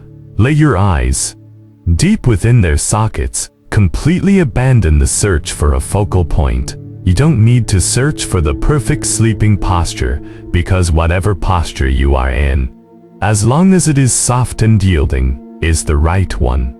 You don't need to hunt for the perfect breathing rhythm, because whether fast or slow, as long as the air is flowing, it is feeding your life. Notice the exquisite, breathtaking relief that washes over you the moment you stop searching. You don't need to go anywhere. You don't need to become a better person. You don't need to heal any so-called spiritual wounds. Just stop right here. Stop in this exact moment that you judge as imperfect, flawed, or not quite there. Because all miracles only arrive in the precise moment you stop walking. On the final day of his long journey, as Dongshan neared the peak where the master lived, his path was blocked by a small mountain stream. It was an unnaturally still day. There was no wind, and the silence was so profound you could hear a single leaf hit the earth. The water flowed lazily over smooth cobblestones, its surface acting as a perfect mirror, reflecting the vast, slate-gray sky above. Dongshan dragged his heavy, exhausted legs into the icy water, feeling carefully for solid rocks beneath the surface. The water rose to his calves, freezing and biting, yet impossibly clear. As he paused to look down for his next step, his gaze casually swept across the unruffled surface of the water. In that fraction of a second, time was violently suspended. Looking back at him from the water, across layers and layers of empty space, was his own face. It was just his reflection. There was nothing magical about it, no glowing halos, just the same weathered, deeply tired face he had seen 1,000 times in bronze mirrors and still ponds. But in that exact moment, something incredibly profound, something that shattered his very soul to dust, shifted deep within him, suddenly with absolute, flawless clarity. He saw exactly what he had been doing all these years. He had spent his entire life frantically searching for enlightenment and deep doctrines, in agonizing asceticism, in temples, in the words of masters. But he had never realized that the one doing the searching, the one asking the questions, the one so desperately craving liberation, had been standing right there, the entire time. He was like a madman, running to every corner of the earth looking for his own face, forgetting only to look in the mirror. The Buddha nature he had hunted so fiercely was never a thing he needed to acquire, achieve, or earn through decades of suffering. The Buddha nature was the very awareness he was using to do the searching, not the target he was trying to hit. It was the quiet, ever-present knowing that existed behind every search, behind every practice, behind every question and every moment of self-doubt. In that eternal, frozen moment, Dongshan stood in the icy stream, the water wrapping around his legs, while his own face stared peacefully back at him. His entire life of grueling travel and frantic hunting was instantly exposed as an absurd, unnecessary illusion, not because his years of searching were a waste of time, but because the very thing he was hunting had never, not for a single second, left him. He was a man wearing glasses, frantically tearing the world apart to find his glasses, searching every dark corner, while completely ignoring the simplest truth he was already seeing. Dongshan stood in the water for a long time. He didn't take another step forward to see the teacher, nor did he turn around to go back, because there was nowhere left to go, because there was absolutely nothing missing. There was no enlightenment left to find, because the awareness itself was already right there. There was no perfection left to achieve, because he had never been broken to begin with. When he finally walked to the peak, paid his respects to the old Zen master, and told him what happened in the stream, the old master smiled. With a voice dripping with ultimate compassion, the master said, "You have finally stopped searching for the searcher. You have finally seen that the one running around, looking for Buddha nature, is simply Buddha nature looking for itself." If you had asked me from the start, I would have told you the same thing. But this truth is one you had to discover for yourself. The one running around looking for Buddha nature is simply Buddha nature looking for itself. This sentence pierces straight through the most exhausting irony of spiritual seeking. You already are the very thing you are looking for. But the physical act of looking outward is exactly what prevents you from recognizing it. You are already home. Yet you constantly draw up incredibly complex maps in your mind, trying to find a way back. You are already whole. Yet use it in the dark, collecting techniques and fragments, trying to piece together and complete yourself. Do you feel that the you listening to this audio, the you paralyzed by insomnia, the you filled with noisy thoughts is shattered, defective, and in need of fixing? You are wrong. The awareness that can perceive your anxiety, the awareness that can feel your exhaustion, that pure consciousness itself. Is it broken? No. It is flawlessly intact. The awareness reading these words, the consciousness existing right here, right now, has never been damaged or incomplete. It needs absolutely no mending. This is why the end of the search rarely arrives with ecstasy, hallucinations, or cosmic fireworks. Its arrival is usually just like Dongshan looking into the water. Obvious, right in front of your face. Completely undeniable. In that moment, the exhausting narrative of "I haven't arrived yet" is permanently paused. There is no heavy burden of needing to become a better version of yourself. There is only life, happening quietly, exactly as it is. Now, follow in Dongshan's footsteps deep into your subconscious, and walk toward that icy stream reflecting your face. Take the you that is always judging, always searching, always worrying, along with that exhausted physical shell, and lay it gently on the riverbank. Then, let your awareness take one step back. Look at the awareness that is hearing my voice. Look at the awareness that is feeling the softness of the mattress. Does that awareness get anxious? Does it suffer from insomnia? Is it terrified of tomorrow's workload? No. It is exactly like that crystal clear stream. It simply, quietly reflects whatever passes by.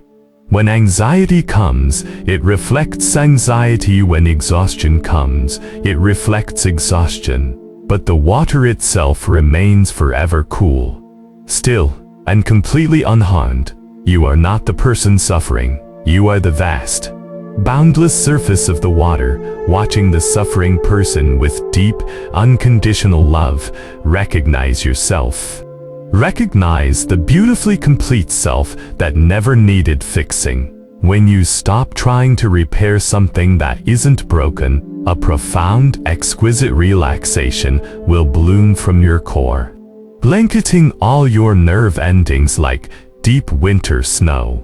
Here, on this bed that belongs entirely to you, all searching meets its end.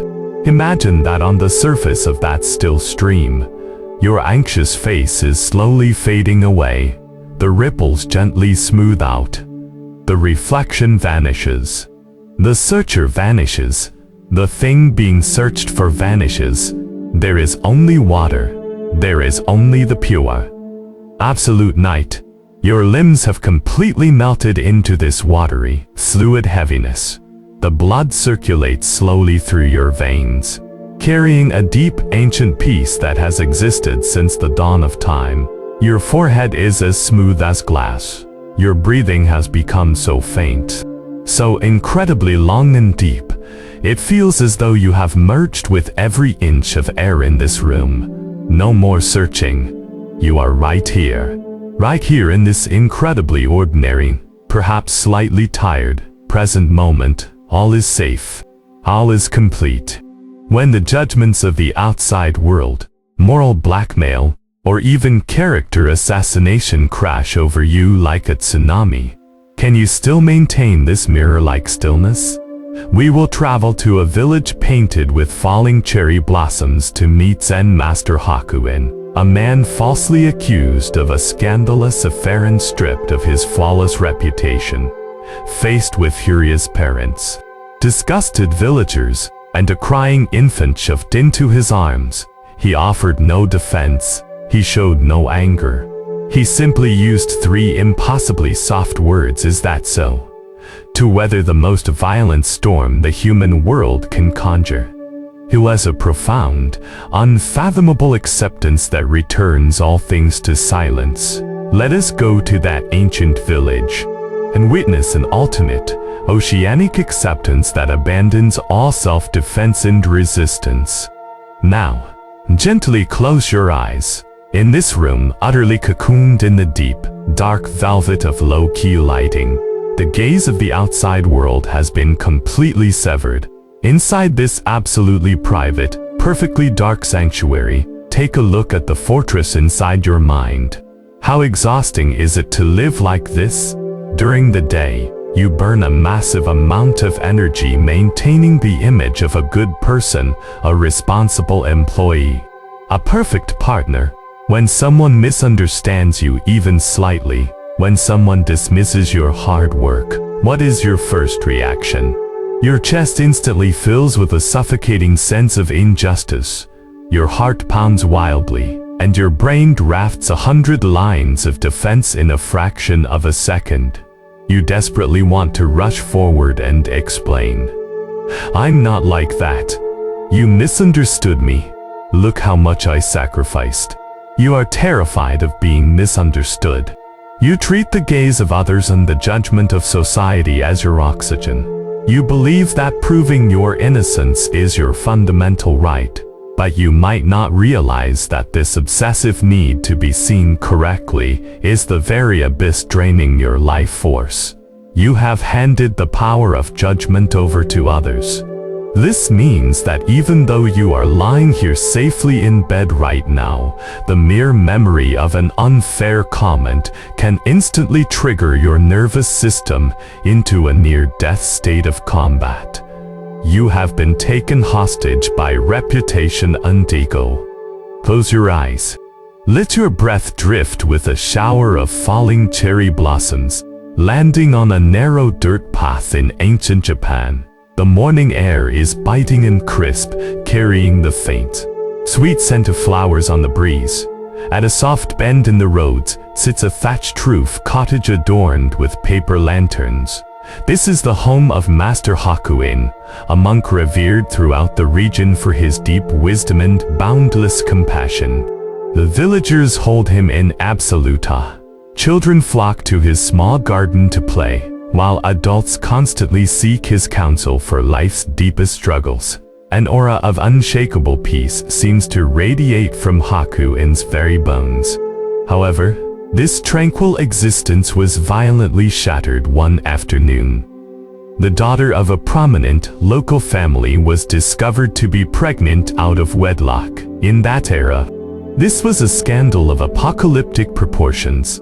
Crushed under the terrifying interrogation of her parents, the young woman desperately pointed her finger at Master Hakuin, naming him as the father. The very next morning, a chaotic storm of angry footsteps stormed Hakuin's garden. The parents' faces were twisted with rage. The father's furious voice tore through the quiet morning. "You have brought unimaginable shame to our daughter and our family. Everyone thought you were a living saint, but now we see your true face, you disgusting hypocrite." He roared, fists clenched tight. Faced with this sudden, life-destroying accusation that would obliterate his entire reputation, "You were Hakuin, what would you do? Explode in anger? Deny it? Fight desperately to defend your honor? Swear to the heavens that you are innocent?" But Hakuin did none of these things. He simply stood there, his face remaining a portrait of absolute, focused calm.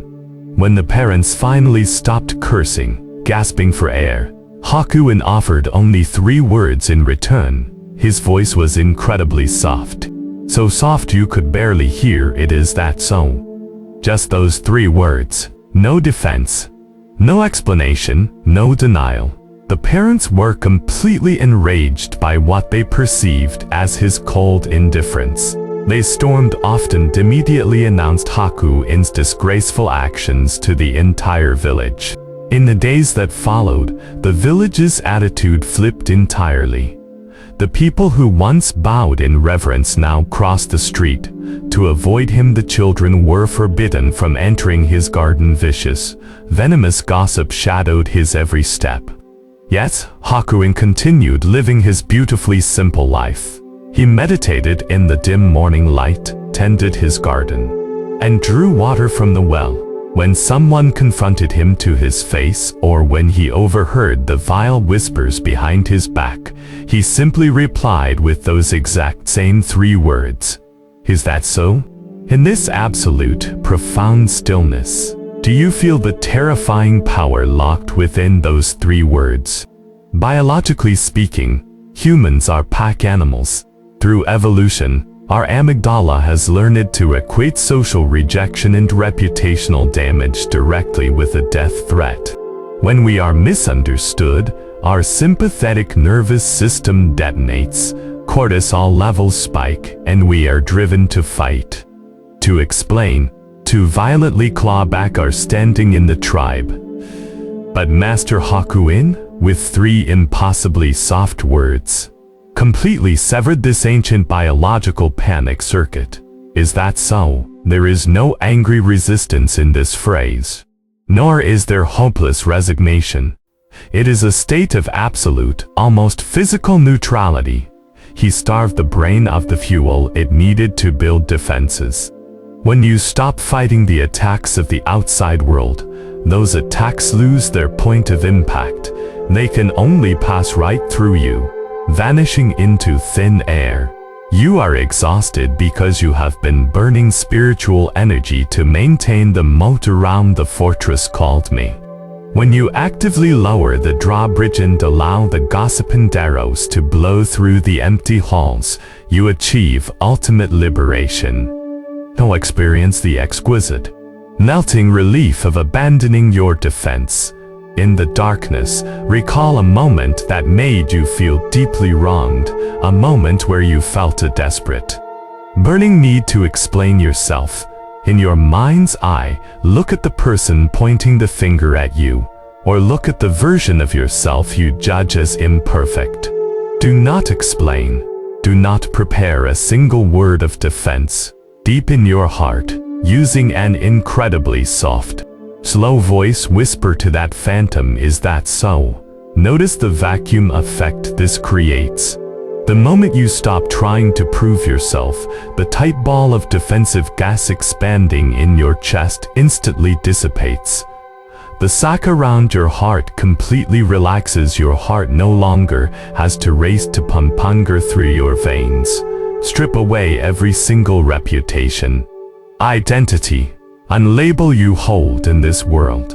In this room, in this deep night, you don't need to be a good person, and you don't need to be a successful person.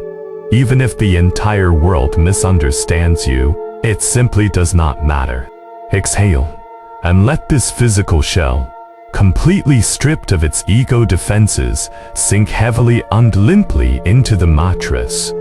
Absolute safety does not come from wearing bulletproof armor. It comes from discovering that the self you were trying so hard to protect was always just an illusion. Time flowed on, and the seasons turned. The cherry blossoms fell, the heat of summer arrived, and eventually gave way to the golden hues of autumn and the biting chill of winter. On a morning heavy with falling snow, someone pounded violently on Hakuin's door. The young woman had given birth. Her parents carried the fragile infant, wrapped in heavy cloth, directly to Hakuin's home. Since you are the father, you must raise your child, they announced viciously, shoving the bundled baby violently into Hakuin's hands before turning on their heels, their boots crunching angrily in the snow.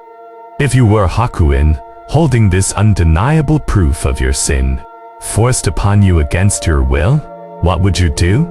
You watch as Hakuin looks down at the fragile life in his arms, his eyes swimming with an incredibly tender compassion. He simply whispers, "Is that so?" The baby lets out a tiny, frail cry, Without a single moment of hesitation, Hakuin carries the child inside his warm, humble hut. For the entire next year, this once famous Zen master poured every ounce of his time and energy into this tiny life. He fashioned a cradle from a basket. Lining it with soft cloth, he walked door to door, begging for goat's milk from the very neighbors who despised him, learning how to care for an infant. The hours he used to spend meditating on teaching were now devoted to soothing midnight cries, making simple toys, and singing soft lullabies under the moonlight. Whenever the villagers expressed their shock or spat even harsher judgments at him, he simply responded with absolute calm. Is that so? A full year passed. It was another spring morning, the air thick with falling cherry blossoms. The parents returned to Hakuin's door. Only this time, their faces weren't twisted with rage, they were buried in profound shame and agonizing remorse. They threw themselves to the ground before Hakuin, pressing their foreheads hard into the dirt. Master Hakuin, the father's voice trembled with regret. We have come to apologize. And to speak the truth, our daughter just confessed. You are not the father of this child. The real father is a young man from the fish market. The mother weeping bitterly added, we are so deeply ashamed of our false accusations and the terrible suffering we brought upon you. We have come to take the child back, and we will announce your innocence to the entire village to restore your honor. In this moment, the truth is finally revealed, the injustice washed away. Would you feel the wild ecstasy of vindication? Would you demand they pay the price for the year of humiliation they put you through? You stare intently at Hakuin's face, searching for a flash of released resentment, or the deep sigh of a man finally proven innocent. But there is nothing. Carrying the exact same absolute, unshakable calm that sustained him through the long ordeal, Hakuin gently hands the child whom he had loved and cared for as his own for a full year back to the grandparents. As they wept uncontrollably, swearing to restore his good name, Hakuin merely nodded softly, offering the exact same 3 words that had accompanied him all year. Is that so? In the soft, diffused light of that morning, standing before those 3 completely unbothered words, all of our desperate clinging to this world crashes to the ground. Hakuin's "Is that so?" was never a weak surrender, nor was it cold numbness. It is the ultimate freedom gained after overthrowing the tyranny of self-validation. He does not cling to the intoxicating pleasure of praise, nor does he violently resist the agony of slander. He does not suppress his emotions, but he has found an eternally quiet core. This core is like the deepest trench of the ocean floor. No matter how devastating the hurricane tearing across the surface, no matter how high the waves crash, that seabed, thousands of meters below, remains forever silent, pitch black, and perfectly still. Falsely accused. Is that so? Vindicated. Is that so? The child arrives. Is that so? The child leaves. Is that so? This is what Buddhism calls equanimity, a profound, warm and absolute acceptance of reality, exactly as it is. Your brain constantly tries to grab onto the good and violently shove away the bad. It is this frantic swinging between 2 extremes that shreds your nervous system. Hakuin teaches us everything simply happens. Everything simply passes. You do not need an ego that constantly demands to be proven right. When the I vanishes, the receiver of the pain vanishes right along with it. Now, we will take this ultimate spell of liberation. Is that so? And use it to dissolve every remaining stray thought tonight. I will guide you, layer by layer, to sever the final physical connections between your body and this world. Follow me, and sink into that fathomless, waveless sea. Close your eyes. In this realm of absolute darkness, you do not need to do a single thing anymore. Your brain suddenly fires a thought right now. I don't think I'm fully asleep yet. Do not panic. Do not fight it. Use Hakuin's impossibly soft, slow, and slightly compassionate voice to answer it in your mind. Is that so? The thought is nothing but a tiny ripple meeting these three words. It instantly loses all its power and dissolves into the night. If your body feels a subtle itch or a restless urge, my left leg doesn't feel quite comfortable, do not rush to move. Just quietly watch the sensation in your mind. Is that so? You are not fighting the discomfort, you are completely accepting its right to exist. The moment you accept it, it loses its authority to control you, melting away into a vague, blurry physical hum. Now, we are going to shut down your visual cortex. Even though your eyes are closed, there might be shattered fragments of daylight still dancing behind your eyelids. Imagine a row of heavy electrical switches at the back of your brain. Click. The first switch is pulled down. Those faint, jumping sparks of light fade to absolute black. Click. The second switch is pulled down. The microscopic muscles wrapping around your eyes entirely lose their tension. Your eyeballs sink heavily into the deep caverns of your skull, like two black stones dropped into a bottomless well. Severed. There is absolutely nothing left to see. Is that so? Yes. All returns to absolute, flawless black. Next, we will power down your auditory cortex. My voice has become the only physical sound wave still vibrating in this room. It is becoming slower and deeper. Beyond this, if you hear the faint howl of the wind outside, the subtle clicking of the walls settling in the cool air, or even the slow, drawn-out thud of your own heartbeat, meet them with the most profound acceptance. Is that so? Yes, they simply exist. They are not an interruption. As your auditory nerves gently blunt and numb, every sound is wrapped in thick layers of heavy velvet. They can no longer touch your consciousness. Auditory feed severed. There is absolutely no information left to process. Now, let your awareness drop lower. Bring it to your jaw, your throat, your vocal cords. This is the machinery you use during the day to argue with the world, to maintain your image, to issue commands. Imagine the neural fibers connecting these areas softening and disconnecting, like melting wax. Your jaw sags down heavily, and your tongue surrenders all tension, resting like a dead weight at the floor of your mouth. From your throat down to your chest, the channel you use to narrate and defend yourself is permanently sealed shut. You do not need to explain yourself to anyone anymore.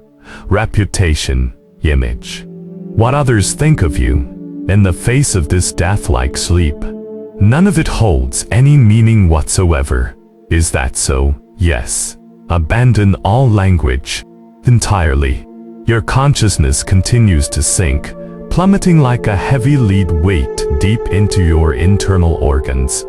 Your lungs are drawing breath in an incredibly slow, profoundly deep, autonomous rhythm. Inhale. This is no longer a struggle for survival, it is simply the natural flow of air entering a vacuum. Exhale. This is no longer a burning of energy, it is an absolute surrender to the entire universe. Your digestive tract halts its churning, your liver and spleen slip into the deepest hibernation. These organs used to clench and spasm from your stress and anxiety. Now whisper to them that the danger has completely passed. Is that so? Yes. Absolute safety. Absolute shutdown. Corp power supply offline. Drifting further down to your pelvis, your thighs, your knees. This is where you store the physical exhaustion of running around all day, hunting for answers, chasing goals. Imagine the central nerve plug connecting your lower body has been completely pulled from the socket. The thick muscles of your thighs and calves instantly turn into lifeless mud. They melt heavily, immovably into the mattress. There is nowhere left to go. No target left to chase. Master Dong Shan stopped his search at the stream tonight. In this dark room, you two have stopped all your wandering. Is that so? Yes. Legs lose all sensation, motor functions. Completely severed. Finally, your feet and your toes. Feel the warmth slowly retreating from your extremities back to your core. Your toes feel cool, numb, as if they no longer belong to this physical shell. Gravity has conquered every single fiber of this body. In this dark room right now, you are like a massive, sprawling mansion where every fuse has been pulled. The lights in every single room are shutting off. In sequence, click, click, click, until the entire structure falls into absolute, lightless, dead silence. There is no you. There is no me. There is no right or wrong. There is no future. There is only that fathomless, deep-sea trench, thousands of meters below. You are sinking, sinking without a single trace of fear. Even if a fragile fragment of a dream occasionally bubbles up, it will meet that silent, dissolving spell and instantly melt away into the boundless dark. This is the end of all things and the beginning of all things. In this void that demands absolutely no defense, you have captured eternal peace. There are no more sounds. There is no more light. Completely. Surrender yourself. Sleep, sweet dreams.